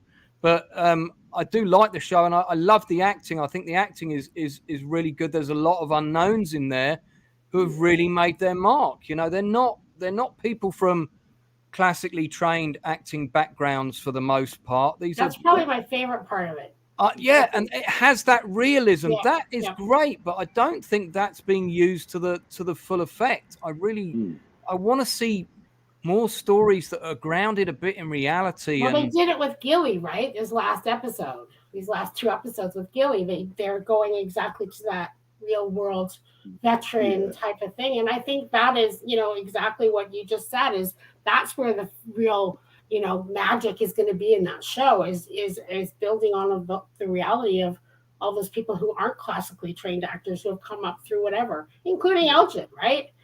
And that's how they bring that story to life. Yeah, can I say something about that? About Gilly's episodes? Yeah, man, jump in. As a veteran, everything about his episode I can relate to. Everything. That's awesome. From not seeing your friends for so long, and and to come back and to see them again, just to picking up where you left off. It doesn't feel like nothing changed. I have been there for a veteran brother who was on the edge of the ropes, and I was like, hey, it's gonna be okay. Calm down. I got your back. So Gilly's episodes is making me happy and proud from a veteran standpoint. As a fan of the show, I'm glad to see his character get more airtime. But as a vet, I love it, and it resonates home with me. I don't know if you remember the episode where his former commander was saying, "Is it everything you thought it would be?" Now, as a veteran, the hardest thing, they can teach us everything. They can teach us to survive on food and water from the woods. They teach us everything about life. The part that they don't teach us is how to manage with civilians. Like, for us, we're together literally more than our own families most of the time. Like, we will see each other like anywhere from 10 to 12 hours a day. When we are deployed, we're together 24 hours a day. So that bond, that brotherhood you build, especially when you deploy, like, it's really tight. So, and when Gilly found that club, is like, I can understand, because you're always looking for that bond. You're always looking for that brotherhood that you learn from within the military. And it's just really hard to find outside of it. That was very, very, what you just said was very, very evident to me.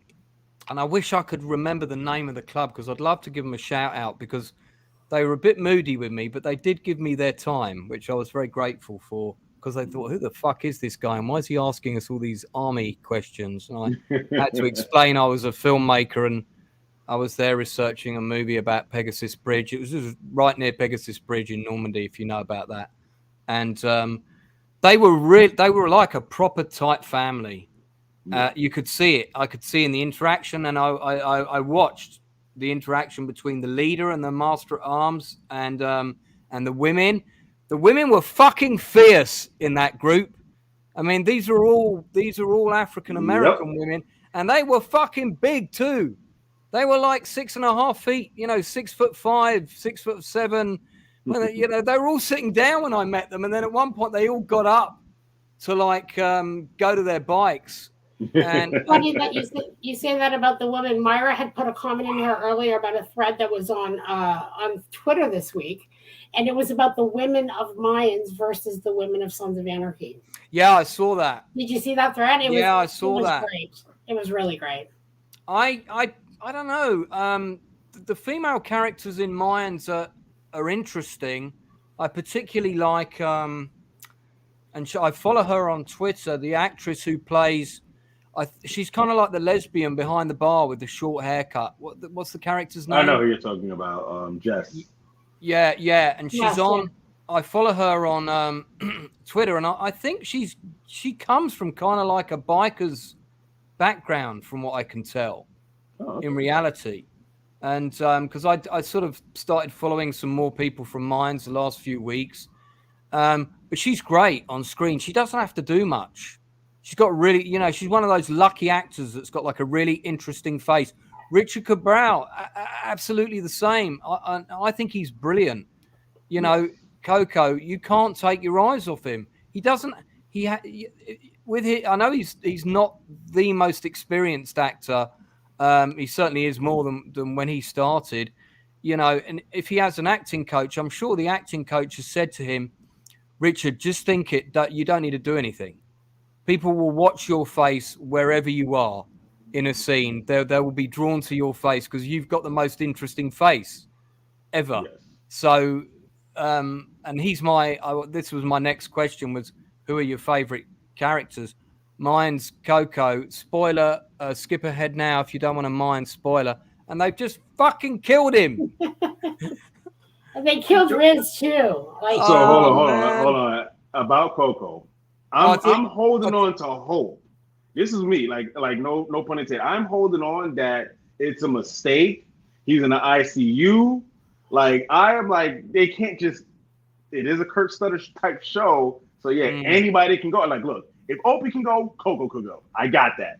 So I am in my heart hoping that he is still alive, but just in the ICU, and it was a mistake. That's what I'm hoping for right now. Well, they did say that there were like 4 people in ICU, and then they listed him as dead. It's not impossible that could have been mixed up. That I'm like because I feel like now that he's clean, I want to see what he can do now. Yeah, again, it's a waste of a storyline, right? Yeah, you go through this whole season with him doing this drug addiction, and he cleans himself up, and he's got this new relationship with Gilly, and then boom, they kill him. Like, yeah, I mean, I really liked him. I like his background. He was a drug addict in real life, I believe, and he went through like a whole. Yeah, I believe so. And listen, Richie Cabral, if I got that wrong, but I'm pretty sure when I researched him for my article that I did on my blog, I read an interview with him, and I think it might have been that one of his parents was. Sorry, it might not have been him. It might have been one of his parents. I'll just mute Candice while she gets Tig Treyer to be quiet there in the background. But so yeah, please, I don't want to cast aspersions if I got that incorrect. I might go and check that in a second. But he had a background associated with a very difficult life. So for him to have come through that, and now he can bring all of that, when you've been through that kind of life, with the actors that me and Dickon, we coach when we're doing the Outcasts Creative classes on Mondays, it's always the people that have got the most interesting backstories in life that are the best actors in the room, not the people that went on the best courses. I mean, he's still a young actor. He's still got a long way to go. He's still got a lot to learn. And that would probably be true of many of the people that are on the show that are sort of early in their journey. But I think he's fantastic. And I hope he is still alive, because I'd love to see what else he can bring to the table, not just in terms of his character, but in terms of his acting. Yeah. I'd really like to see that. Who's your favorite character, Ricky? That's gonna have to be the homie Vincent Vardas, Gilly. Right.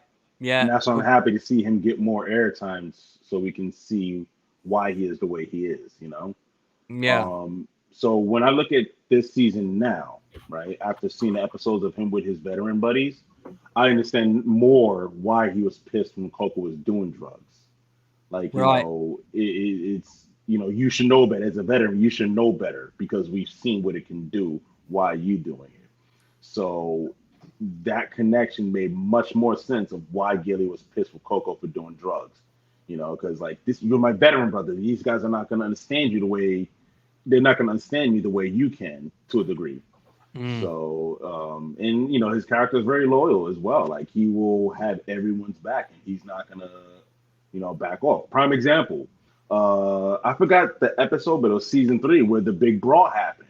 What was the first thing he did? He's like, "Let's go." You know, I'm not gonna curse on your stream, but you know, he pounded his chest and I've forward. already cursed about 90 times, so I think you're allowed. Okay. You wanna, yeah, all of our streams are marked. No, it's not for kids. So okay. So he said, "Fuck yeah!" And then what's the first thing he does? Charges forward, and I remember those days. You know, getting into rumbles and like, "Let's go!" And then you know, it's everybody's fists are throwing, people get knocked out. So that's what I like about Giddy's character. He's he thinks logically, and he executes his plan, and he thinks with his heart. The last episode of season 3, he didn't have to go rescue Coco, but he knew in his heart, like, okay, if his daughter's saying, "Hey, something's wrong," I gotta go look for him. Candy, your favorite character on Mayans? Well, I really loved Riz, and I think he was taken out way too early. Again, I don't even know why he was taken out. I mean, Antonio Yamarillo is just an amazing actor in general. I don't know. I don't.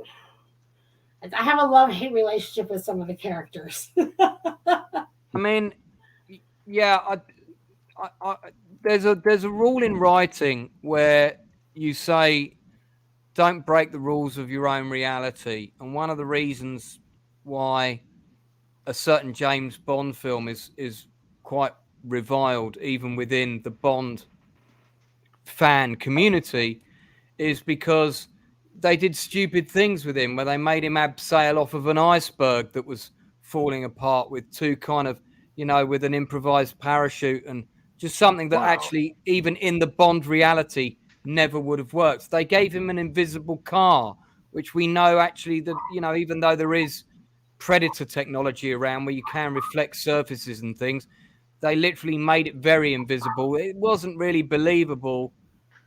Don't break the rules of your own reality. They do a lot of setup with characters in Mayans that I then feel they break. And again, that to me is a sign of too many cooks. Like if you've got one showrunner or a head writer steering those arcs, that person in the writer's room, it's their job to turn around and say, hang on a minute, in this situation, Coco wouldn't do that because in episode 2 of season 2, don't you remember when he did that and he gave that look? Let's get a tape out and watch it. You need to have that leadership in a show like this. It's very important to have somebody who's got the authority to make those decisions and make sure that the characters stay on page. And the writers, that's their job. That's their job. That's what they're paid to do. I don't know what's happening with the actors on set. I'm not going to speculate. Just as someone in the industry watching what's happening, I feel like too many people are having too much say in the way different things are going. And some of the storylines are not matching up appropriately. And for me, that's one of the things that's not working with the show. That narrative isn't working cohesively as it should be with the different characters. They're not adhering to the rules that have been created for them in seasons 1 and 2. So I feel there's a lot of times where people are going against character. And again, I'm going to say it again. I mentioned it earlier. There's just too much of, fuck, let's all have a big fight with each other again. And I mean, really, how many times are we going to see that? Can't we, you know, some of the best moments in Sons were where everybody came together and they beat a common foe. I'm going to go out on a limb and say I think it's leading to that. I think maybe this war with this. I think this war that's about to kick off with the Suns is going to lead to what you're just now talking about in regards to the mines, both Yuma, Stockton, Oakland, Santo Padre coming together to fight the common enemy. You know, on that note, when it comes to the show, I think that Alvarez looks at Easy the way he would have thought Eastside would have been. he looks at Easy as like, okay, this guy's the youth of the group, and I like that. this was supposed to be the role for my son. Because if you look at the last episode, you know that Easy has the symbol on his chest, right? Guess what? Alvarez has the same thing on his chest. I feel like Alvarez wants to pass the mantle to Easy, but he's still not sure. He's not saying he doesn't have the skills to do it, but he's not mature enough to make those decisions. He's still young, right? As a biker standard, he's still young. Okay, this is my club. Attack head on. Like, I feel like he's trying to pass his wisdom down to Easy, so Easy can use his brains and his thought process the way he is to help make the mind stronger and profitable. But again, that's just my thoughts. That's just my thoughts. I don't know if Easy's ready to take it. Yeah, I mean, heavy is the crown and all that. Let's talk about the character of Easy and the actor that plays him, because there's some parallels to Jax inevitably. He's the youngest member. He kind of comes back. The setup at the beginning was very similar to the Jax setup, and then it quickly went different directions and things. The actor is JD Pardo. Yeah, sorry, but no. What I was going to say was he reminds me of the guy who played the lead in Prison Break in terms of his style of acting. Miller? Yeah, the guy who went to prison. Yeah, Wentworth Miller, I think his name is. Wentworth Miller, who not a million moons ago, he came out as gay, didn't he? Which kind of destroyed his career. Really? Yeah. I mean, it's no reason why it should destroy his career, but it did. And but anyway, I felt that they had a very similar. They were quite similar characters in terms of Easy, quite silent, brooding. You weren't quite sure where you were going with him, and he was very measured in his response. And Wentworth Miller's character in Prison Break, the first season of which was a brilliant drama, by the way, and then they kind of jumped the shark on that. But the first season, great television. But he's very similar character, quite quiet, quite broody. You didn't really know where you stood with him. They had a similar style of acting, and they almost had a similar look as well. I mean, how are we feeling about him, Rick? What do you thought? So, my opinion of Easy, binge watch the first 3 seasons again, and you will see his evolution. So we all know that he's a sociopath. He doesn't feel things when it comes to killing. And when you watch season 1, right? Remember when it was season 1 and Galindo's son was kidnapped, and he asked him, what do you have to say, Prospect? And he's like, maybe if you didn't treat them like fucking peasants, you still have your kid. Like, he's talking to the head of the cartel like this, right? And I'm thinking, when I first saw it, I'm like, oh, he's just a smart ass.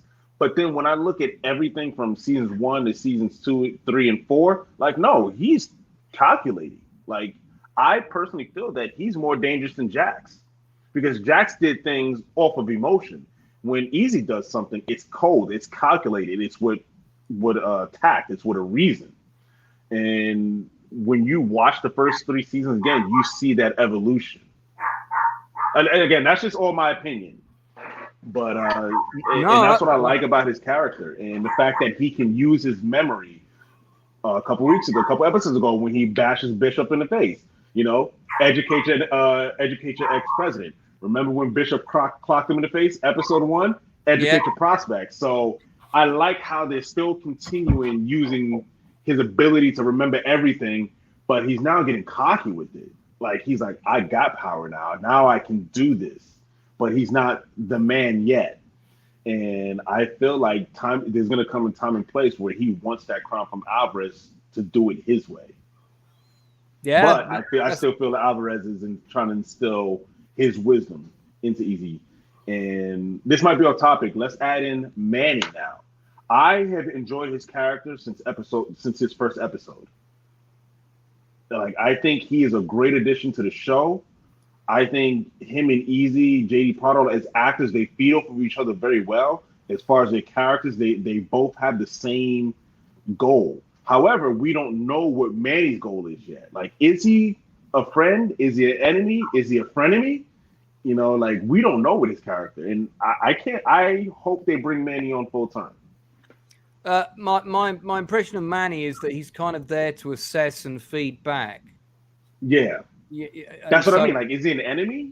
You yeah, know, we like don't know yet, and I like the ambiguity about his character, and it's Frankie Loyal, isn't it, that plays him? No, Manny is no, played by no. Manny Montana.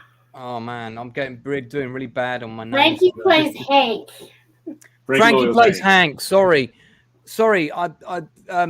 Hank is the one who's there to kind of feed back and Yeah, he's the say, enforcer.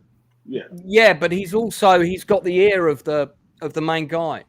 yeah. Alvarez. Yeah, and But Manny's probably doing that for Conche, possibly. right, yeah, sorry, and that's why I got them mixed up. And again, I got to rewatch the whole thing from the start. But I like what they're doing with Frankie Loyal's character because he's another what I would call sort of not traditional actor who's got incredible presence and doesn't need to do much. Yeah. You know, he's on screen and you look at him. He's a big presence, big guy. You know, someone I'd love to go and have a drink with, and I'm sure it'd be a fun night out, but I wouldn't want to get in an argument with him. He's a really, really nice guy too. Oh yeah, I bet he's a pussycat in real life, and but I rate him. I rate him as an actor, and unfortunately he doesn't have a Wikipedia page, so I can't find out a lot about him. But he looks kind of Indian heritage to me. Possibly. Oh, most definitely. I wouldn't be. I'm not saying he is, but I wouldn't be shocked if he is Native American because he's most definitely got. Yeah, Candice, do you know about? I don't know the answer to that question. Good God, that's the first time tonight that you haven't. I can message him right now and ask him. Yeah. Okay. Just say that Lance on the stream would like to know if your heritage is Native American Indian. Lance, so remember when Alvarez promoted Easy to VP? Yeah. I think he did that on purpose to protect Easy. Because if Easy is just a regular Mayan, they can find a way to like off him, like Conche's crew, Yuma will find a way to off him, and there'll be little to no consequence. But if you kill a VP of a mother charter, now you're inviting more trouble. Because the same things went that way with season 7 when Jax killed oh my God, what's his name?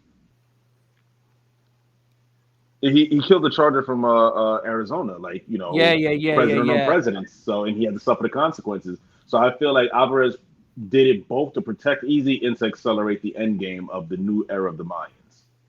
Yeah, I felt he was testing him to see because I agree with you about his character arc. I think he's got the best character arc in the show, and they're taking their time with him, whereas other people seem a bit rushed and a bit forced. That's why his story arc is, for me, is the most interesting because I'm still not quite sure if I like him yet.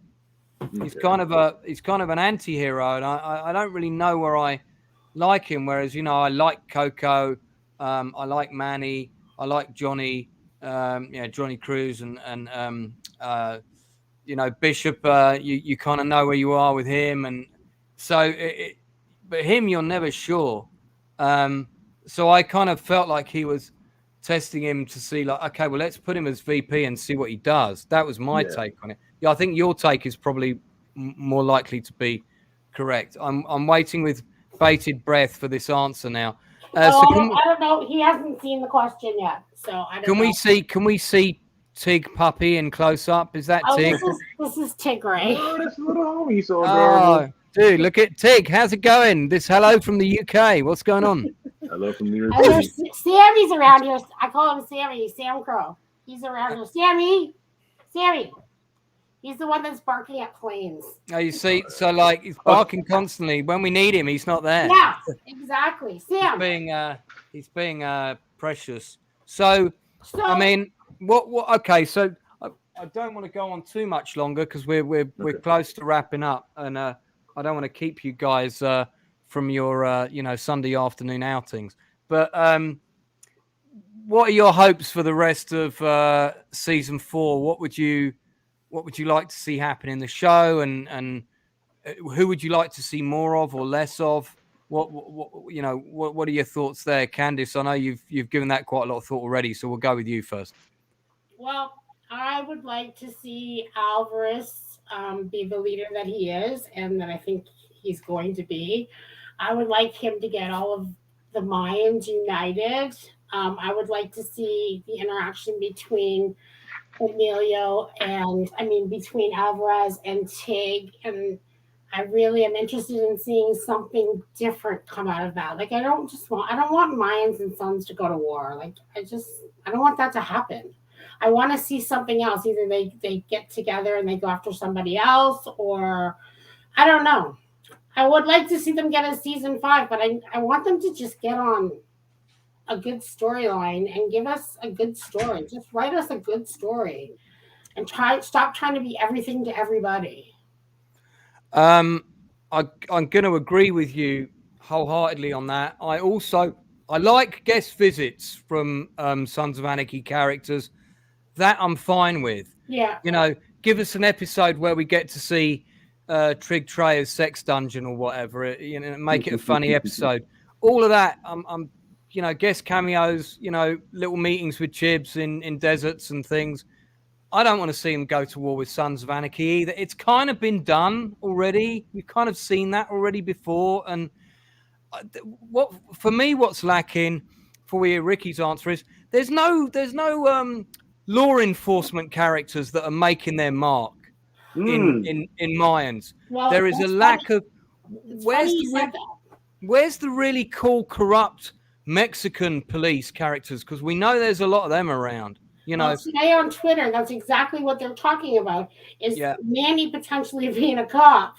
Well, because there are no law enforcement. So what? Yeah, it and it's. I mean, maybe the kind of the realistic take on that is if the clubs are going to fight, good, let them all kill each other, and we'll come up and clean up the mess. I get that, but that's not the most interesting drama series. I want to see those. I want to see a Mexican style character. I want to see that kind of character. I'd love to see some kind of femme fatale Mexican cartel character who comes in and gives the Mayans a real fucking problem. Maybe maybe they're attracting too much attention, so then all the gangs have got to come together. Give us some other adversaries that are not in the milieu of other biker gangs. Let's see something else. There are other foes out there to be had. It might be traffickers. Maybe something happens with some kids. We never like seeing kids getting killed. Maybe there are some awful people trafficking kids, or something like that that's going to bring the gang together. Let them put differences aside and unite for a bit. I know they're not going to unite for very long. They're all going to be at each other's throats a season later, but let's just see them. I don't know, because a gang like that with that many internal conflicts, even in that world of the dramatic fictional world that you've created, has a very, very finite, short lifeline. And I just want to see some law enforcement characters come and make their mark, because I can think of 4 or 5 of those in Sons of Anarchy. Even Jay Kearns was in it for like 1 or 2 episodes, and I still remember his character. So let's have some of that. Ricky, what about what do you want to see more of? What are your thoughts for the future? Honestly, one of the things I want to see what happens. I want to see what happens between Easy, Gabby, and Emily. Like, does Easy go back to Emily? Does Gabby come back to him? Like, I want to see something like that as far as like outside of the violence of his life. So, I mean, you want to see maybe more of the family drama stuff? Is that, a bit more of that? See him interact with his dad. He's still not talking to his dad. Also, I am interested if he's getting a new prospect. Why is he not talking to his dad? Because she told Gabby to leave. Oh, okay. Yeah, she told Gabby to leave, and Easy's holding that against him because he felt like Gabby was his lifeline, and it was his opportunity to be someone different, and he feels like his father took that away from him, and that's why he's not talking to him. I mean, Edward James Olmos is kind Phenomenal. of and he's a national treasure. Let's face it.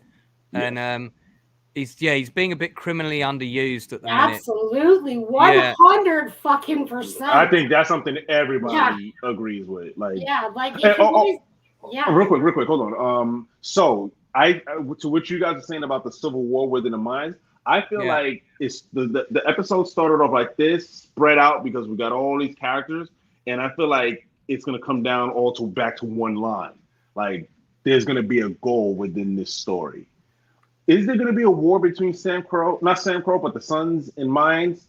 Yes, there's gonna be conflict and possibly, but I don't think it's going to go on for too long because somebody's going to step in and put a stop to this. Because at the end of the day, Alvarez does not want to break the promise he made to Jax before he killed himself. And you know how he is with his word. And that will eat him alive. So that's just what I feel and hope happens. And, you know, the only way we'll find out, we just got to keep watching. I mean, I've got to give a special shout out to Emilio. I don't know how you pronounce his surname. Rivera, is it Rivera? Emilio Rivera. And because of course he first appeared as the same character on Sons of Anarchy, and I don't think that was the first thing I saw him in. I think he might have been in an episode of The Shield before that, but I definitely had seen him in something else. I don't think Sons of Anarchy was his first gig. I might need to check it on IMDb. He's like Danny Trejo. He's been in like everything. Yeah, he's been around for a bit. He's a phenomenal actor. I would say criminally underrated. Up there with the best. And just he's like a smouldering powder keg. And another friend of mine made that about actors he likes. He likes people that feel like they're going to explode, and you're never sure when that's going to happen. And you know, Olmos is another one who's he doesn't have to say much. No, exactly. His presence just Emilio Rivera is just that cool in real life too. Like, really? You met him? Cool. He's suave and just always dressed to the nines. Always like they all smell good all the time. I gotta get that out there. They all smell good. But Emilio is just the same tone, the kindness. It's just all of it. So I'm so happy that I'm so happy that they put him back in this new role this season. Yeah. He's not the same Alvarez. I agree with like everyone in Myra's comments about what, you know, making him the lackey for Galindo was just a bad move, you know? So I'm glad to see him back at the head of the table for sure. Me too. I was honestly hoping. I knew in my heart, like, him working for Galindo is not going to last long. I wasn't expecting that type of ending, but I'm like, there's going to be some way or some reason for him to come back to being a Mayan, because the suit, the big cars, that's not him, and he knew that in his heart. But the Alvarez that we have now is not the Alvarez people expected that he was in the Sons, and that's what I like about his character growth. He's not a hothead no more. He's not just shoot everything and call it a day. Yeah. He's like, what can we do to preserve life? We get to, especially with his character. You know what? Now, let's talk about him real quick. He's getting a lot of screen time, and I'm happy. We're getting to see him a father. Like, we're not used to seeing him like that. Yeah. You know, we're not used to seeing him make a compromise, and he aged all of us when he said the VCR. And I was like, oh, man, I know somebody had to throw that in there to, like, show he's in tune with the world, but not fully in tune. But I got high hopes for the rest of the season. Mark my words, it's gonna go with a bang, and we're definitely gonna get a season 5. I feel that. I think because it opened on such a massive gunfight, they're gonna have to give us something pretty big and bloody before the end. Because otherwise it will feel like it opened really big, and they're gonna have to equal that. And I know that wasn't Candice's favorite moment of the show. I quite enjoyed it. I felt some of the. I don't want to get into this too much, but I felt some of the logistical kind of things that were happening, and where people were getting shot or not getting shot. Again, kind of broke the rules of the reality a little bit. Yeah, I'm gonna let that slide. Yeah, I mean, I let it slide. It's a show at the end of the day, and if it's ticking enough boxes, but like from a veteran standpoint of view, I'm like. I know Vincent had to say something about that. He's like, wait a minute, logistics are not working here. Yeah. Like, But it is what it is. But can I throw in a quick plug for a military movie for you guys should check out? Yeah, absolutely. Listen, dude, I'm all about the military. I've got a Tiger tank over there. So okay. Two of them. One of them is called Act of Valor. Have you heard of that? I've got the DVD. It's in the other room. Okay. Have you heard of that, Candace? No. You should, if you're into military action movies, like watch that. Now, the story behind Act of Valor, originally it was just supposed to be like a little short for a commercial for recruitment for the Navy. Mm-hmm. It ended up being so good they made it a full movie. So the people that you see in that movie, they're actual Navy SEALs. So that's why the acting is horrible. It's just like, the acting's not good. I think they got a couple of real actors in to do a couple of like little bits of dialogue. Like the main cast, they're actual Navy SEALs, so the acting was just like bland. But some of the lingo that they were using, I was like, hey, I remember being in meetings for this. So don't try too hard to understand. However, the action. Remember when they went into the first person view when they were that's what it's like. I was like, I've seen that view, But we'll talk about that another day. Also 12 Strong, if you haven't seen that one. I own the Blu-ray in the other room. Okay. Well, you beat me. You're ahead of me. That's the true story of the first people that went into action after 9/11. Basically. Oh, that would be interesting. And it's also based on a book which I also own, which is also in the other room.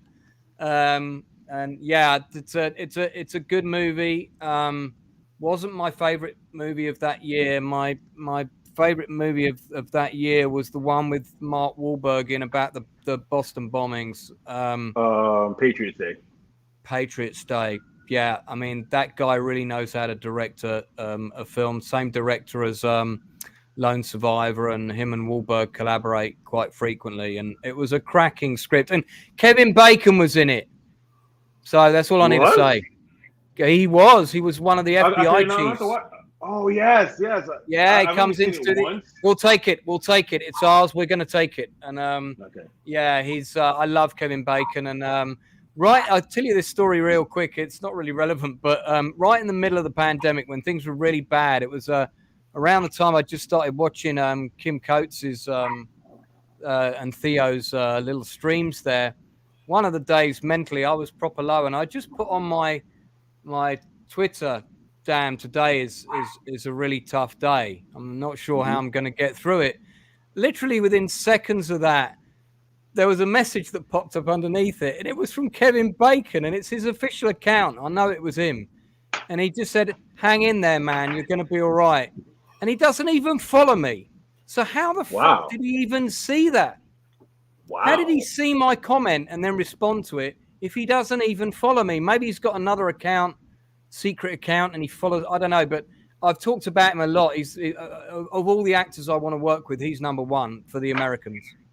And that's to do with two reasons. One is I've followed his career since Footloose, like from day one. And the second reason is I hear from absolutely everybody that he's one of the nicest people on the planet. Yeah, so some people I know have worked with him when he had that TV show out here in New York. And everybody said the same thing. Like, he is amazing to work with. Like, City on the Hill. Yes. Great show. Great. Oh, remind me, what was the name of that show you just started watching? The one also had City in the title, wasn't it? Another one that you mentioned it earlier. We own this city. We own this city. I'm going to write that down. We own this city. I've got to watch that. And another show you should check out, and this is in your country. I watched the whole season. Gangs of London. I've seen that, and I've seen it, and I've got friends in it. Yeah, same here. That's a show for my career. I would love to work on something like that. I think Candice, you'd probably enjoy that. Gangs of London, and season 2 is about to drop. I liked it, and I liked the premise. It's not a big spoiler if you don't know the context. When they blew up that building and no one in London died, fuck off. No, I've never been, so I wouldn't know. Okay. Totally impossible. If you destroyed a building of that size, in that fashion, in that part of London, even though it is the financial district, a lot of people live there. They do. Okay. They've got high-rise apartments all around there. A lot of people live there. A lot of people would have died. And then there was this whole thing of, oh, no one died, 5 people were injured. Fuck off. Oh, okay. So 9/11 in the middle of London and 5 people were injured. Come on. Oh, okay. That's what I mean about breaking the rules of your reality. You set a certain reality with your show. Don't break those rules, because then it's like you disengage from it. It's a bit like the Expendables, right?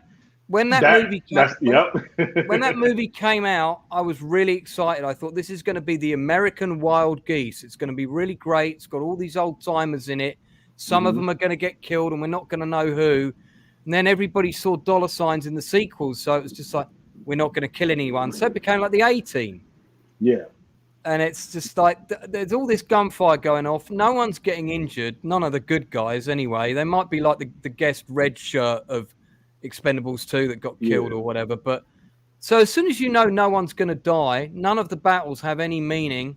Therefore, they don't have any suspense. Therefore, there's no risk. There's no stakes. Therefore, you don't care. It doesn't matter how big the stunts are or how many machine guns there are. When your drama is done in that way, it's really boring. Well, the thing is, I think Expendables, that was their goal. I think if you watch a lot of like 80s and 90s action movies, I look at it now as a stunt performer. I'm like, wait a minute, how the hell did we get away with that? But I think that was the goal. Died on it. A couple of people died on it, didn't they? Yeah. So I think that was the goal of the Expendables. Was like, hey, here's an action movie where we just do whatever we want, mindless action, mindless explosions. At least that's what I feel. From a stunt performance point of view, when I saw that in the theater, I just got lost watching the movie. I was like, I didn't care, because I was just enjoying the moment of like just all my, heroes that I watched growing up, on one screen, blowing everything up. What I do for a living, it can't get no better than that. I can't wait to talk to you more about your experiences in the industry on another stream. Obviously, that's of course. Can I do some shout outs? That's not. Yeah. So we're kind of getting near the end now. Candice, you absolutely can. Any final thoughts and any shout outs you want to do, you jump in. So for all the Sons of Anarchy fans out there, we're going to live tweet tomorrow night at 10 o'clock, season 7, episode 8, because we're doing a special appreciation week for Charles Murray, who was the director of tomorrow night's episode. And he's been doing a lot of cool stuff, making a lot of movies lately. And if you're also a Sons of Anarchy fan, Ron Perlman, Theo Rossi, Kim Coates, Ryan Hurst, and Penny Johnson and Mark Boone are going to be in Niagara Falls, Canada, June 3rd through the 5th at the Niagara Falls Comic-Con. And then July 7th through 8th, Theo Rossi and Charlie Hunnam and I think Ryan Hurst, I'm not sure, are going to be in Chicago doing a live Comic-Con on July 7th through 10th. Charlie, I think, is only there on the Saturday. And then every week, Tuesday night, 10 o'clock, be on our SOA Mayan Addicts Twitter for live tweeting with cast and crew and fans of Mayans as we watch it together on FX as an FX partner. And everyone's welcome to always come out and have fun and join us in live tweet, and it's always a blast. So brilliant. And you're going to for the next couple of weeks.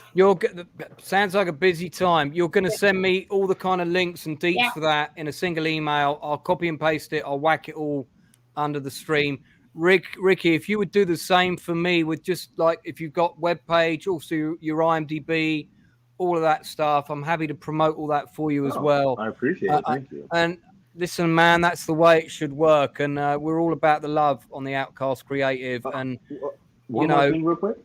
I just want to say thank you to the cast of Minds. Like they are the only cast that I've ever seen that really interact with the fans. And I feel like what they do brings more fans because they're not just giving a bland thank you or appreciate it. Like they will actually have a conversation with the fans. Not all of them, as many as they can, and of course if it's mature enough. And I think that alone is why they're successful.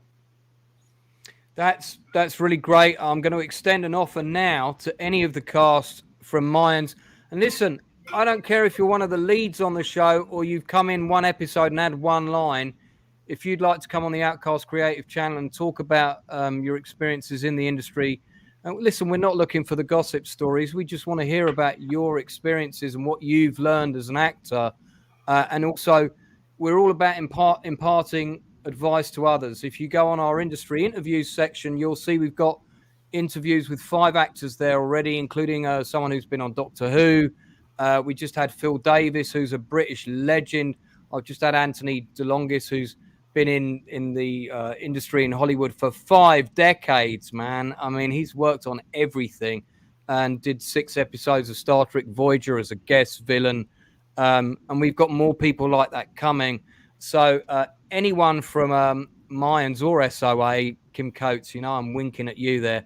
If you ever want to come on our channel, we would love to have you for an industry interview. Or, if you don't want to talk about your career, but you'd like to talk about movies, come on an episode of Chew the Fat and we'll talk about our top 10 favorite horror films or sci-fi films or, our action films, which me and Ricky are going to do on another episode. Can I just give a shout out to Myra here? She just corrected me with Ron, Ryan, Theo, and Charlie are going to be in July. And thank you, Myra, for making sure we all stayed in the know this whole podcast.